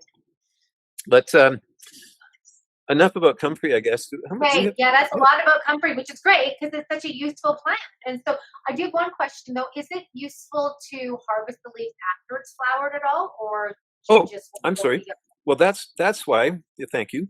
That's why you want to just let it get a foot high and hack it right off, right? and it'll grow back a foot Right. high, and you hack it off again. You can do that 3 times a summer, and it Yeah. never flowers. And you Right. never have this big 6 foot thing that's falling over that you need to stake or whatever. And when after it's flowered and the leaves are that old, there's not much allantoin in them left anymore. But Right. if you keep hacking it, you get 3 or 4 harvests from one Right. root in one season. So you get more product and better product by not letting it flower. Yeah. Yeah. Okay. Okay. A lot of Sure. energy goes into, flowers are a plant having sex, right? And I know some people still have sex and have a smoke after ever, but it's a lot of physical energy if you're really having a good session there. And so with plants, like I had a couple come and see me once. They were new in the neighborhood and they bought their home, and it had about 400 apples on it. And the following year, it only had 6 apples, and so they thought it was sick. And they were talking to some other neighbors, and they said, "Oh well, go talk to your neighbor Blaine there up the street. He's some kind of witch doctor. He's a botanist now, and he might know something to help." And I looked at them and thought they probably did. And I said, "Do you have any children?" Yes. How many? 2. Do you want another 6? And they just they just looked at each other and went, "No." And I said, "Well, um, apples. It's very expensive to produce that much fruit. So apples want a year off. So Mm, they only flower and fruit every second year. So you have a perfectly healthy tree there. Next year, it'll be full of fruit again." And they just never heard that simple thing, and thanked me and walked away. And, I saw them at the block party later, that year. But um, there's all these simple little things that um, I think about some of the things I've seen with Malcolm. Like we drove to Rotary Park, where my home was there, right at the top of the Center Street Bridge, and I used to do third walks there, take students there, but also walk my dog every day. So I knew where every medicinal plant in the park was. And the first morning we went there, we only got 100 yards from the car.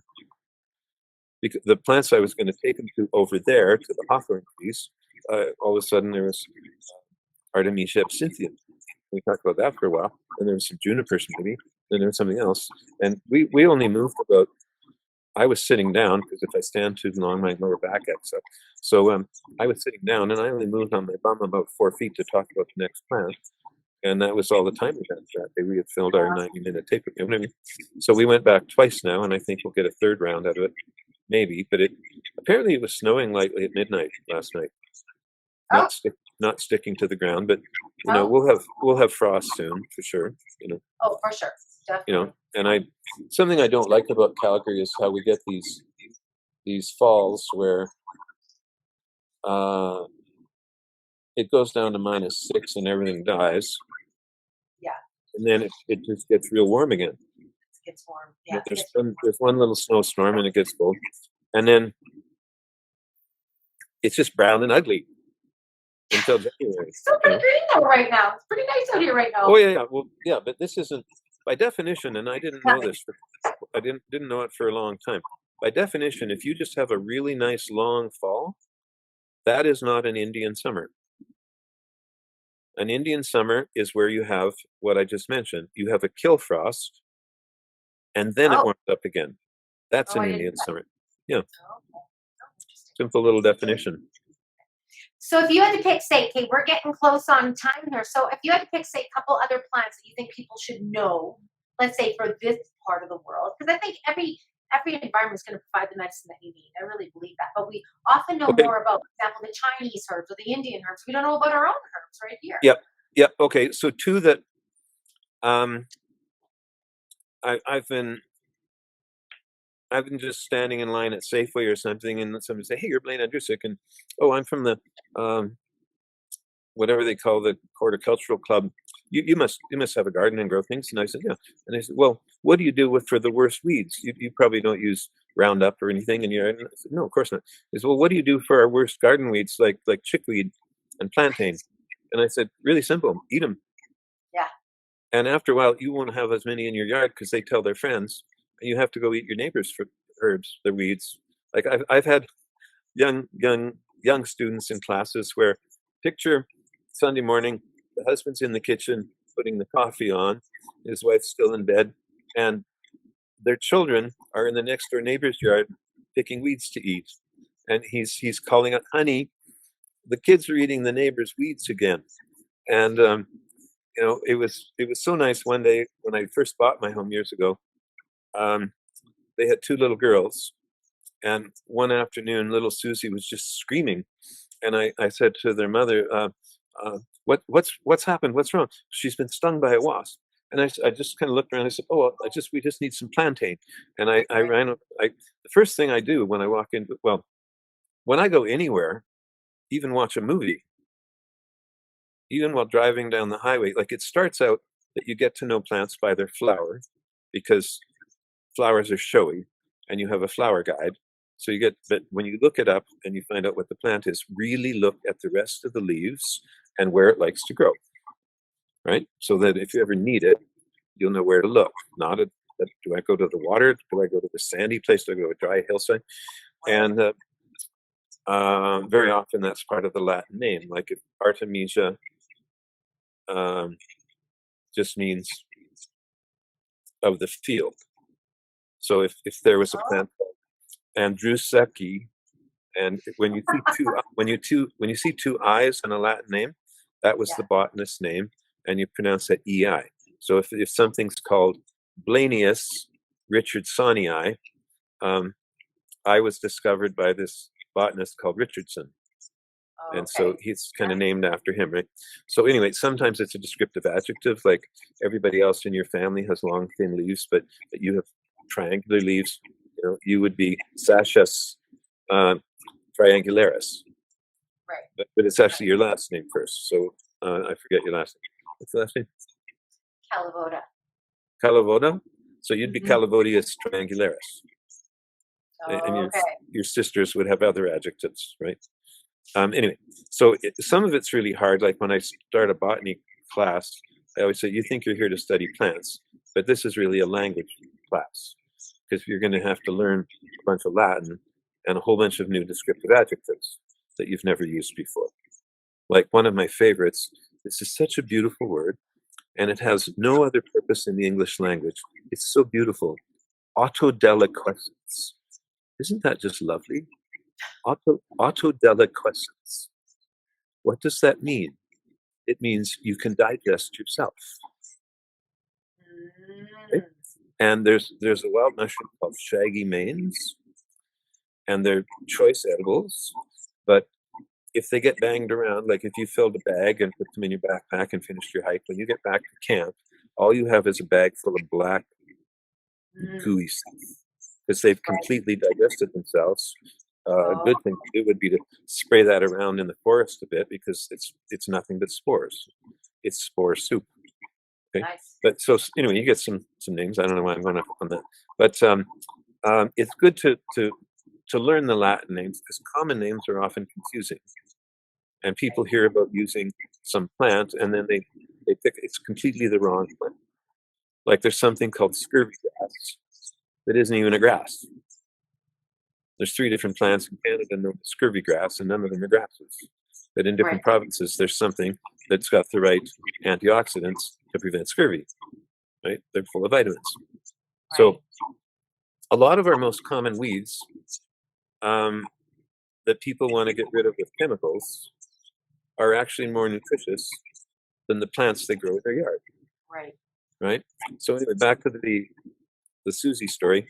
I looked around, went and found some plantain, pressed up some leaves, and put them on her, just held them on the sting for a moment. And within 30 seconds, she wasn't crying anymore. And she just looked up at me. I love doing that with kids. I make a little thing called anti-venom.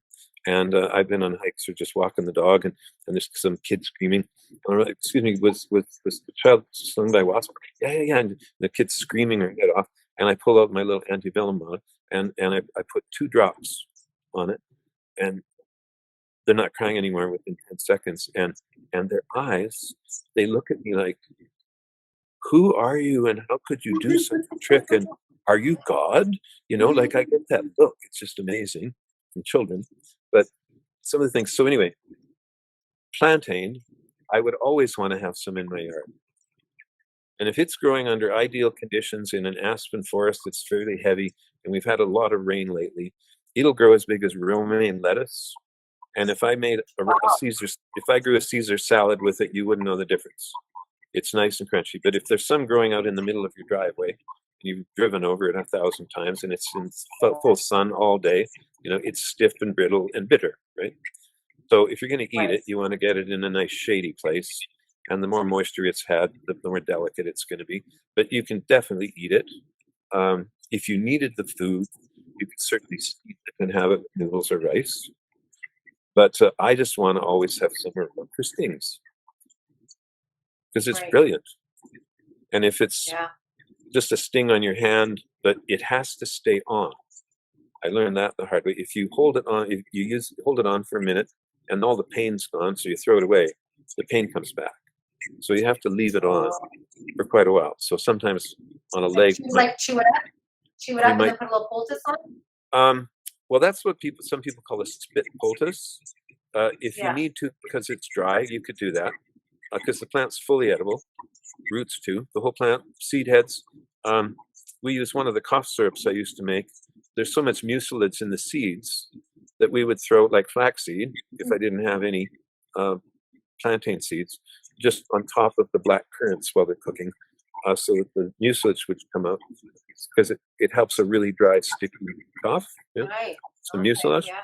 So back to mullein, that would be a good thing making a cough syrup with, right? Because of the mucilage.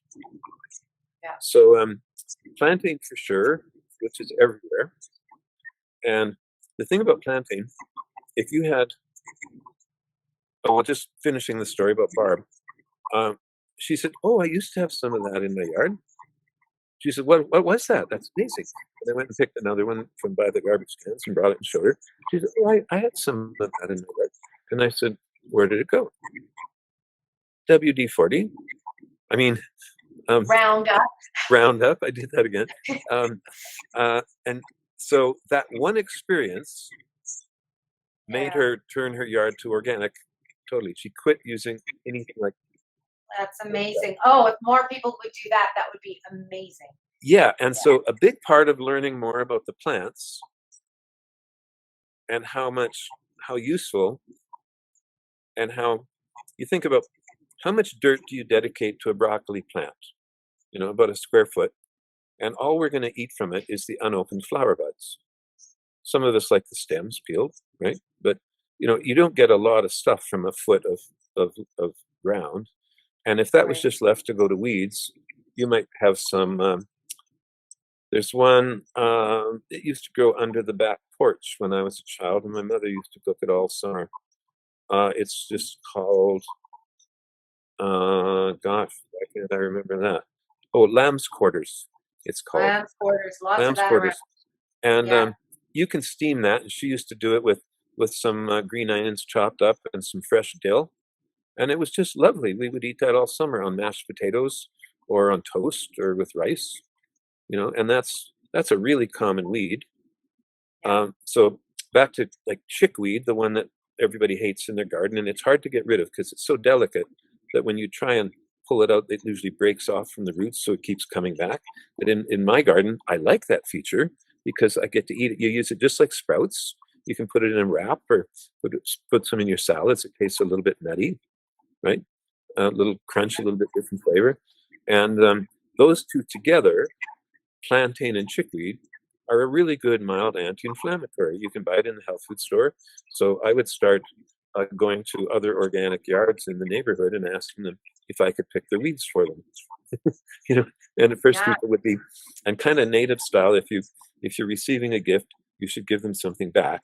So even before I went back, now with permission, and then you want permission from the plants too, you Right. know, and then Yeah. you have to thank. And one year I had a class coming up, and my wife had a spot. She would go pick sage not far out of Cochrane, and she'd gone to the owners and see just to see if they would mind. And they said, "Oh no, those are just the cows don't eat it or anything. You have at it." And buffalo do, bison do. It's pretty bitter, but bison will go, "Look at those stupid cows over there. They don't know what they're missing." But a normal pasture will have artemisias, as many as 8 species growing all over it, and they stop bleeding so fast. It's stupid. So does yarrow, which is, isn't a weed; it's a wildflower, but it seeds itself. Whenever I find something growing in the city, because of our winds, I'm out walking the dog, and I find some asparagus growing along the Yeah. riverbank. You know, Yeah. the first thing that I do is kind of take stock of where I am. I think, okay, there's a fire hydrant over there, and there's that walk over there. I kind of try and triangulate myself a little bit so that I can come back next spring. Because quite often I'll see it this time of year when it's this Yes. tall and covered with Right. very, very poisonous Oh, red berries. So you want to remember the spot, right? But yeah. sometimes I'll find something like horseradish, for example. And there's lots. I was just about to talk about horseradish because there's lots of horseradish around. Yeah, Lots. and that More was than all brought over from Europe. Comfrey and horseradish are two good things for people who think they can't grow things. Because horseradish. you You can't kill. You cannot kill horseradish. I have some. I can't get. It's crazy. Yeah. Took over. Well, yeah, I mean, it just yeah. So if you have a 4-inch root that the trunk of your car for 2 years, you can still plant it and grow with Yeah. it and have a huge, Crazy. So with comfrey, back to comfrey, you better use about 10-inch edging. If you get some roots from somebody and you just only want a little bit growing, the best thing to do is take a 5-gallon pail, and the best way to cut plastic is to use a scale saw with a plywood blade put in on backwards, and it'll go through plastic like a 5-gallon pail perfectly with no chips or anything, just a little white sawdust. And you put that you dig a hole, put that in the ground, start filling it back in, put the comfrey in that, because comfrey will go down. It'll go. Most people use that little 6-inch edging, you know. Yeah. And if you put a couple of roots in, one of my friends over in West Hillhurst, Sunnyside, West Hillhurst, yeah, uh, I would get some from them, and they didn't want it, but as long as I got it before it became annoying, so I would go twice a year to get it. So I was there with one of my students one evening, and we were in my Forerunner and filling a couple of garbage bags with it, or maybe I just laid a tarp in the back of it because we took a pile about 4 feet high and pulled out of the truck. We're going to make a big batch, and my student said, "Is it hard to grow?" Mm. And my friend looked at him and looked back at me and said, "Where'd you get the new kid?" You know. So without even using a shovel, he had some hiking boots on, and he just kind of stomped away at the edge of some of the plants and broke off a couple of roots and stems about this big, and he walked across the alley, and again in just gravelly soil in the alley, made a hole about 8 inches deep with his boot heel and put him in, and then filled it back in and stomped on it, and quite confidently went, "Come back next year." And of course, the following year, there's some big comfrey there. So um, I've had people who've seen me say on television, and they have comfrey in their yard that's completely out of hand, and they've been trying to kill it for years. And I get a phone call saying, "Do you need any more comfrey?" And if I'm gonna go get it, I always take a couple of finished products with me, both Nice. the gel as well as the liquid, So I'm accepting this gift from you. This is my gift back to you. This is what I'm going to do with your comfort, and this is how and when to use it. And that Nice. just feels good, right? Yeah, absolutely. So Absolutely. it goes every direction, whether you're dealing with other people or the plants themselves, to ask. So back to this hillside where the sage was growing. Um, so I'd gone out there with Jennifer, and one occasion with her daughter. But I had a class coming up, and the last thing we do on this weekend course is tie up smudge sticks. And um, one year, the year came where the girls were both busy. I think Jennifer was just finishing getting ready for work, getting her makeup on or whatever. And so I, okay, I'll see you tonight, honey, and we're going to do chicken or something. And she said, okay, don't forget to ask. And I said, well, you know what I do at the end? I thank the whole valley and old man and that whole thing I do. She, no, you have to ask every plant. I'm not going to ask every plant. You have to ask every plant.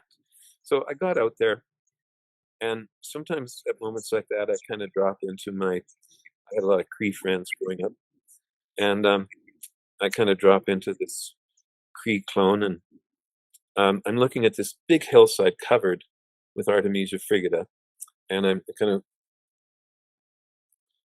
do any of you guys want to come into the city and teach white people about spirit? And this one clump right in front of me said, yeah, yeah, yeah, I'll go. And another one just a few feet said, wait, well, yeah, I'll come too. And pretty soon this whole hillside was yelling at me, yeah, we all want to come. And I just thought it was the strangest thing, just psychically hearing them, right? And I just thought it was the strangest thing ever. So I left there with this big box full of sage, where I normally would have felt maybe guilty even for taking so much. Um, but I'm they're a perennial, so it's all going to go back. Um, um, I left there realizing I had actually made them happy because I was letting them fulfill their destiny. I totally believe that. That makes absolute sense to me. Absolutely. And the next year, when I came back to the same place, I heard them say, "Hey, Blaine's back." Yeah. And I mean, it sounds that sounds insane to people that haven't learned such ways, but Yeah. I love teaching people how plant energy works, and my favorite tool is a just opened amaryllis blossom, because you can have an amaryllis blossom that just opened here, and even 2 feet away, you can feel the energy. And as you slowly move your hand towards it, people's Yeah. eyes get wider because they can feel the energy. And it's almost like there's pressure there as you're getting closer to the flower. Like it's palpable. You can just, like, and they've never experienced that before. It's just such a simple thing to learn about respecting that energy. Absolutely. That's I grow calendula in my garden, and I don't ask to pay, but I thank every single bloom that I pluck Yeah, when yeah. I go to dry it, because I dry the blooms and infuse it into oils and things. So Mhm. I'm very thankful, and I because You're making a little anti-inflammatory thing with it? well, it's part of the oil that I make my body butter with. I use the Yeah. calendula infused olive oil, and I also add in helichrysum and rose petals sometimes too. So, but I grow a lot of them, and I save my own seeds, and then I do it all over again. And I just Oh, yeah, thank yeah. every single one. I'm so grateful for them. Yeah. Yeah. They grow better, and it's so amazing when you just city people are so busy, we just don't have time to notice things. And there's so many things that sitting alone in the forest, you're just looking at things, um, that you learn just from observation, like seeing that a tree blew over in a windstorm on a hillside, and that fall, some leaves and whatnot got caught there, and a mulch started. And I'm sure this must be how in so many tropical countries they garden on hillsides, terrace gardening they call it, right? Mm, But just from watching nature, where within a couple of years there was enough earth, mulch had formed, compost had formed on the uphill side of the log, that plants were growing in it. Like there was a couple of young trees growing there. yeah. And I just thought, just simple observations like that are they just add so much. So after filling the bird feeders from a big bag of black seed, one year I had all my bedding plants in and everything else.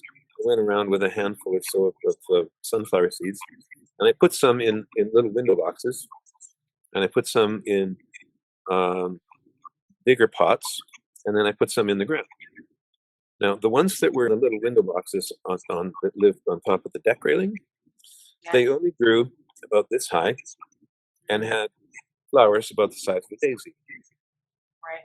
And in my mind, when the seeds opened, the rootlets came out and they went out and touched the edge of the cedar box. And they kind of, oh, we live in a really small world. We have to stay small too, or we'll just blow over when the wind comes. And so you get this dwarf plant with a dwarf flower, and the ones just a few feet away from it in a bigger pot got a couple feet high and had a sunflower about this big that had a few usable seeds on it. But the ones I put out front on the boulevard were like 8 feet high with heads this big, and it was all the same seed. And It's to me, amazing. that's part of what I like to call plant intelligence. Absolutely. Yeah. That and it's not a hard introduction to people to do that, and that's how with working with crystals too. When I started to, I never worked with crystals. It never wasn't anything I wanted to use in my practice. I just thought they were pretty rocks. And one of my friends had given me a nice chunk of amethyst once, and um, I just liked having it around, I guess. But I would go to crystal shows. It started out where at one of the health expos, I was kitty corner to this guy that was I was playing the herb man, and he was um, he was the crystal man, and we had the biggest traffic at this whole health expo. We had to mob around both of our booths. And the next year, I actually asked, when I was booking my booth, I asked if he could be booked next to me so that we could become friends. Um, and we would just have the biggest crowd there. And then we could cover for each other if you had to go for a pee or something, watch each other's booth. And that started a friendship. And he would come to town from Kelowna, I think is where he was, or Enderby, um, and go to drive around to the stores that he was wholesaling to, and pretty soon there was one of the shows where I said, I know you're here to retail and sell things at full market, but if that big, uh, it's actually still here, it's across the room. If that big star rose quartz is still here, it's $1,000. If it's still here at the end of the show, and that big tall angel over there, and that thing over there are still here. You don't have to take them home because my staff would like to buy them.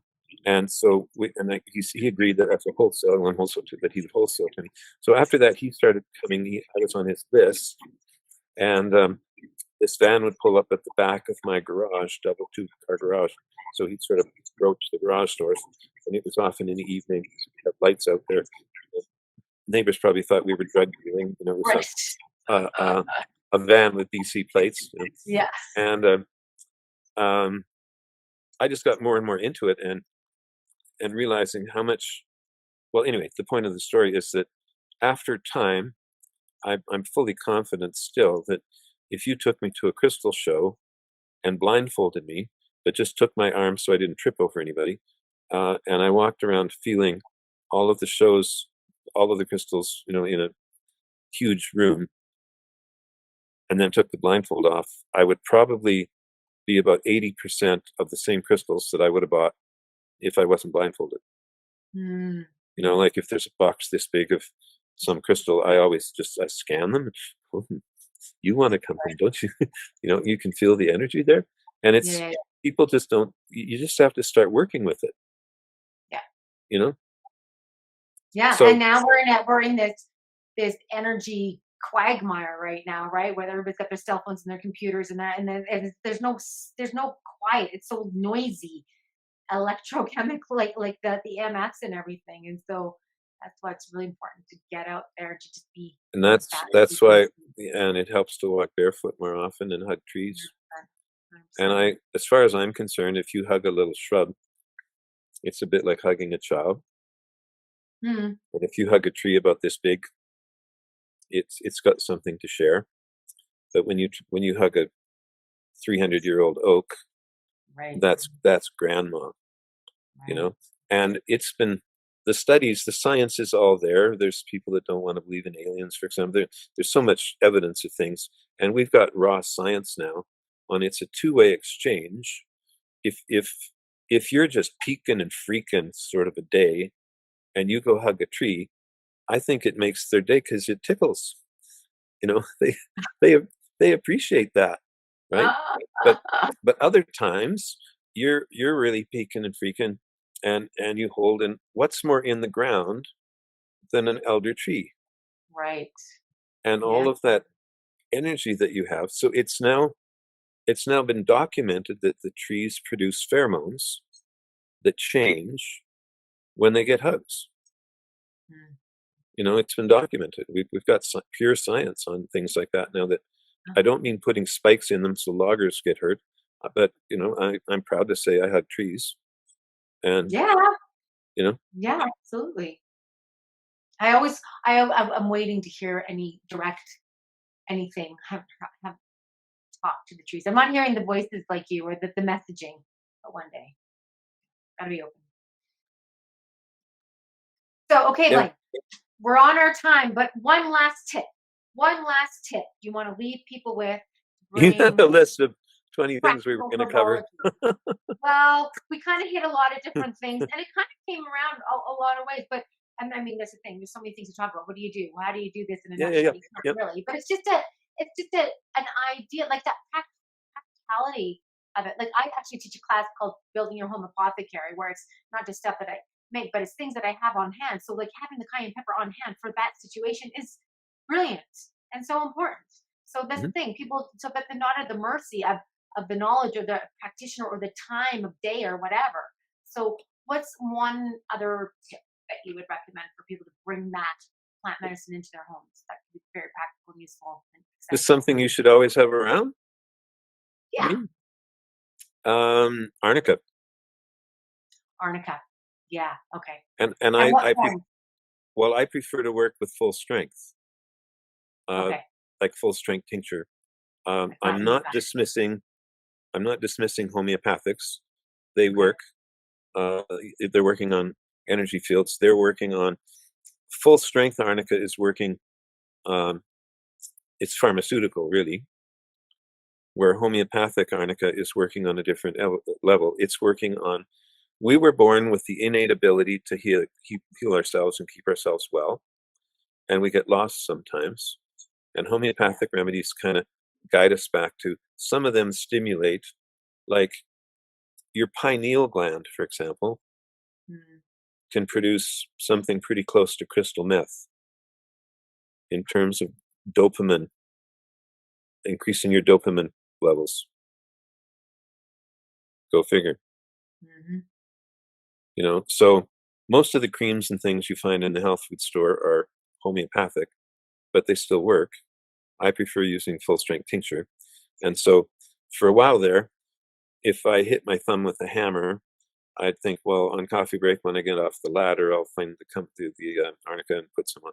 But I slowly realized, no, no, no, get off the ladder right now, and Right, put the arnica on. And by coffee break, you won't even remember which thumb you hit. right, right. So the sooner the Exactly. better.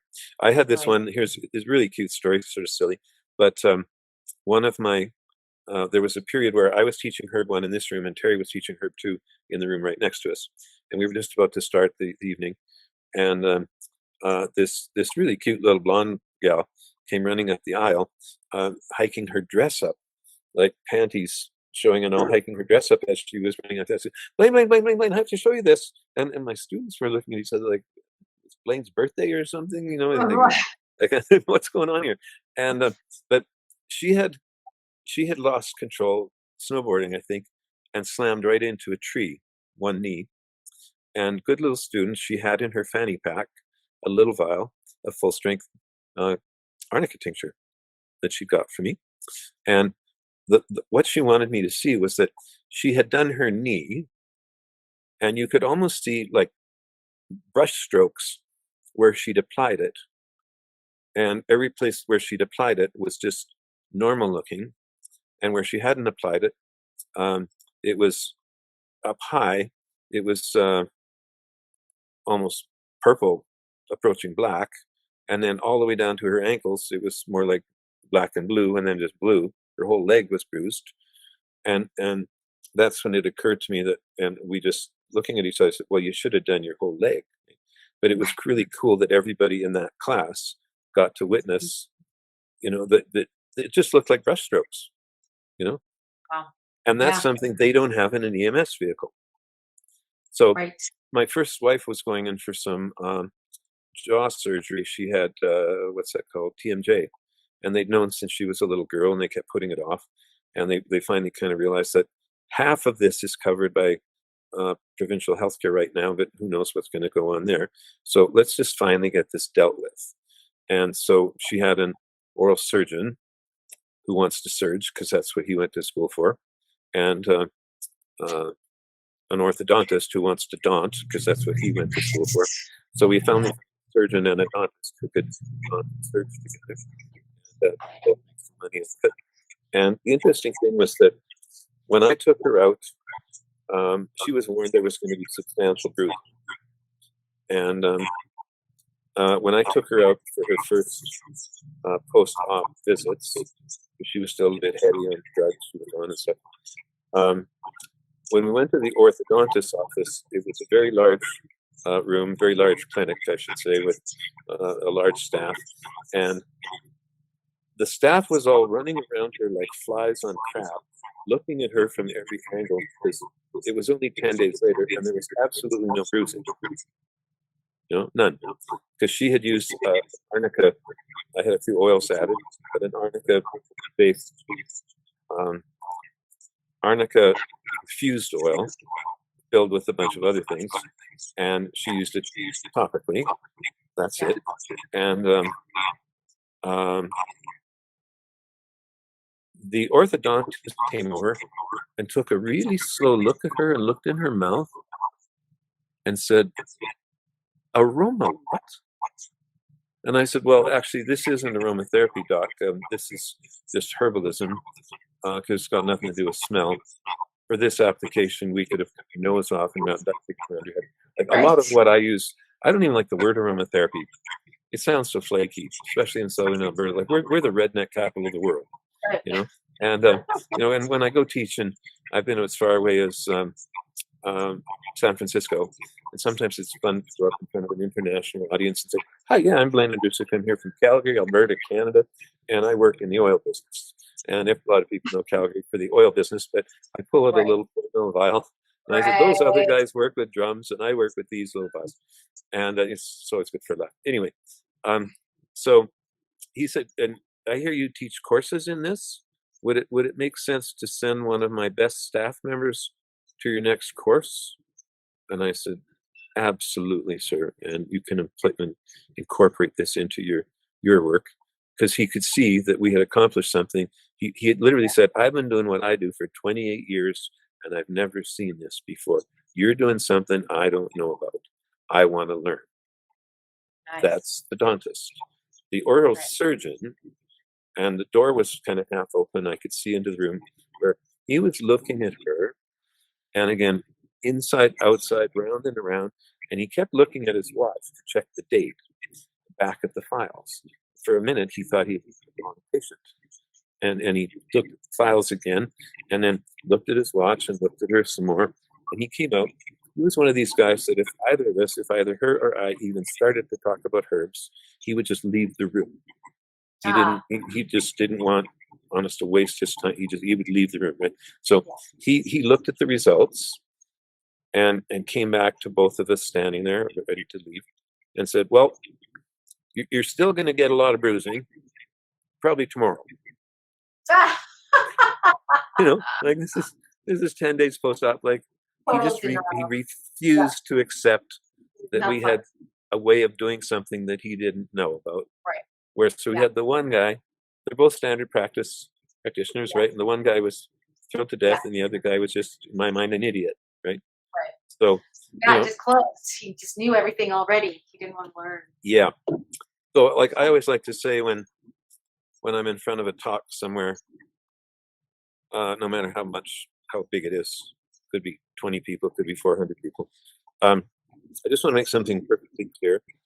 If we're leaving the building tonight and I'm not paying attention when I'm crossing the street and I get hit by a truck and I'm unconscious laying on the street and there's blood coming out of both ears, you can see a broken bone sticking through my pant legs there, the plant's ripped.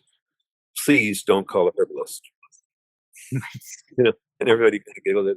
Call 911, get me to a hospital. I need everything they can do for me, but my wounds will heal a lot faster than the average person because of the other stuff that I do. Right. So it's fun to line up with cancer patients that way that are friends. And here's a neighbor friend from the dog park who's got breast cancer and she's decided to go conventional stuff. The other guy, another one of our dog circle, is Calgary's top oncologist, actually. He's on a lot of committees and he didn't even want the position, but he's now literally the head of oncology for Alberta. And here we are kicking up leaves. It was about this time of year. And Dean and I had decided that this is their job. And then my job is to team up afterwards with stuff like chlorella and whatnot to undo the damage that all the chemicals have done to the body. So we can both work together. He and I have mutual respect, huge, for what we do as work. So we're walking along, the three of us, with our dogs playing over there. With her, she's got me on one arm and him on the other. So she's got her oncologist and her witch doctor, one on each arm, kicking leaves. And I remember thinking, gosh, I wish I had a video clip of this and just said, why doesn't everybody get this treatment? It's just not the way of the world right now that people It's have. going further from that. And yeah. Well, we're working together. The walls, the rigid walls that were there when I started studying herbology, and again, I never wanted to be a herbalist. I sort of fell into it for my own needs and kept getting led further and further down the path and became a practitioner eventually. It annoys me that some of my best students never go on to this because they don't have the self-confidence. And some of my worst students are hanging a shingle up a month after taking a 500-hour course. Like, what do you know after taking a 500-hour course? Nothing. And I love to close talks sometimes. I do this thing with my hands where, I've got a huge audience sometimes. And I just want to close people with this, well, for me now, I'm just thinking it's 50 years since I didn't live in the woods alone. So it's probably about 35 years I've been practicing. And I'm retired. But I'm trying to, I can't help fellow residents here because they would take I don't have many tools here anyways, but I'm helping the staff, like I can help the staff, but I can't help other patients or whatever because it's not legal. The whole thing's kind of silly. But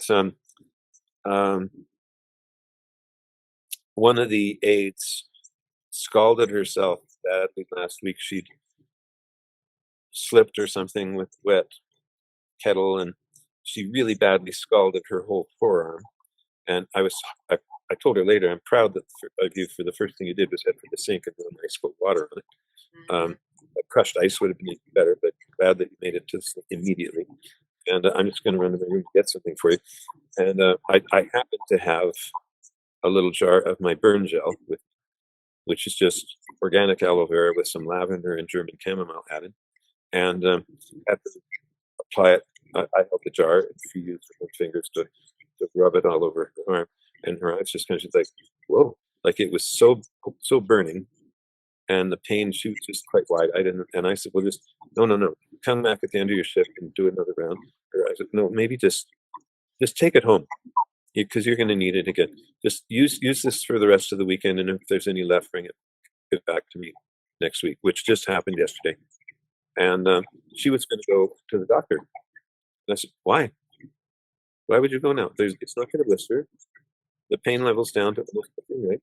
And why would you waste? Why would you? Well, why would you waste your time Yeah. and his time or her time? You know, why? Yeah. We fixed it. And Yeah. just accept that we fixed it. And Powerful thing. so it feels so good when you can do something like that. Totally. You know, Totally. And there then was you a inspire others to do it as well. And I think this is what we need to do is share that practicality and know that nature provides. We just yeah. have to learn that. And so the walls have softened a lot in the years I've been in a player, but I still love to close so often with I kind of look at my hand and I'll shake it as if it's got mud on it, and kind of look at my hand and shake it again like it's got mud on it. And I'll start kind of doing something with my hand, and I'll shake it again, and kind of.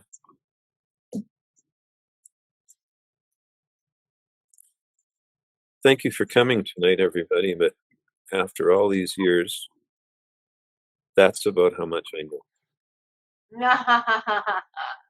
because it's true. There we go. Yeah. Yeah. But, yeah. There's just so much there is to know from all the different cultures. Yeah. That I continue to learn from people from Hungary and from Brazil. One of the aides that sees me every day is uh,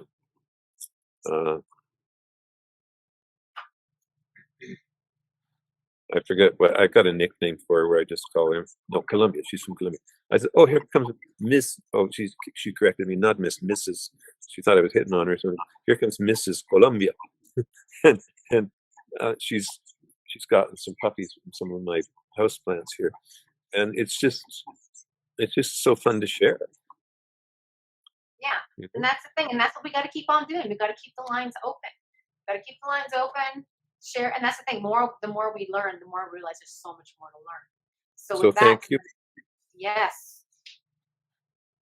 You go ahead. Thank you. I'm just giving you a wink. Well, thank you. Thank you for. And it was so funny when I found your website. It was so funny as I went through some of I knew over half of the people that you've done podcasts with. Oh yeah. Yes, Yeah. most of them have been students of mine. Really? Yeah. Wow. Several people like Lisa with the ozone. Oh yeah. No, I know you know Lisa. Yeah. And I just call her Chef because saying Scheffelmeyer or whatever is too hard. So that's my nickname for her. I don't call her Lisa. I just call her Chef. And well, people in this wellness field, we know each other, I think, a lot. It's just a matter of time. Yeah. Yes. And I wanted, and this, I was gonna get to, but we're good. We got to cut it down. I think it's time.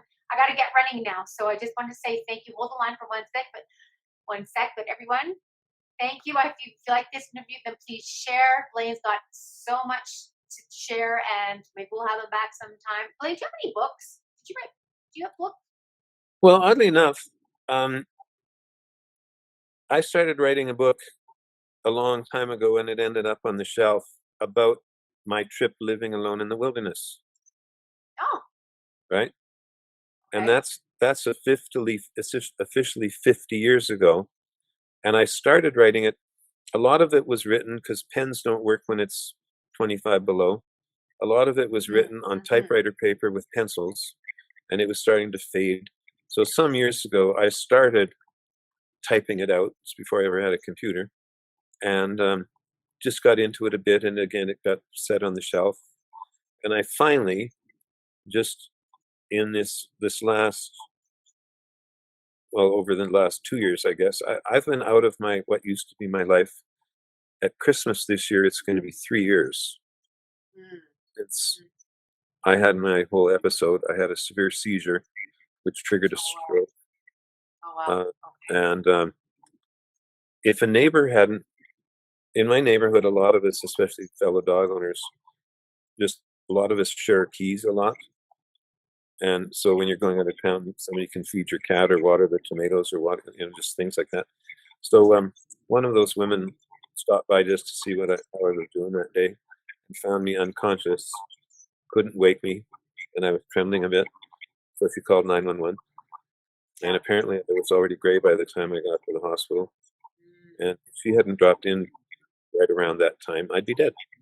right. So, Wow. Still meant to be some- here for some time. but anyway, the end. So I didn't finish the point. So I finally finished that book, Oh, okay. but I haven't figured out publishing yet, and whether I thought, well, I want a book, but a lot of people are saying, well, you don't even need books anymore. Just do an audiobook or whatever, and forget Oh, we need your thought of, books. I like books. We you know. need books. I I Paperable. I still kind of want a book, I think, Yeah, and I I think. because I grew up from a very young age in the boreal forest. Um, that's what the book's called, is Child of the Boreal, Oh, nice. and it's Wow. finished. It's ready to wrap. Um, Yeah. I just need to find the money or whatever and sort it all out with publishing, and you Right. know. Well, hopefully that But gets. and it was something I had to finish, and it was so amazing. Even sitting right where I am right now, as I was at this keyboard, I have a beautiful looking up into the sun of a oak tree in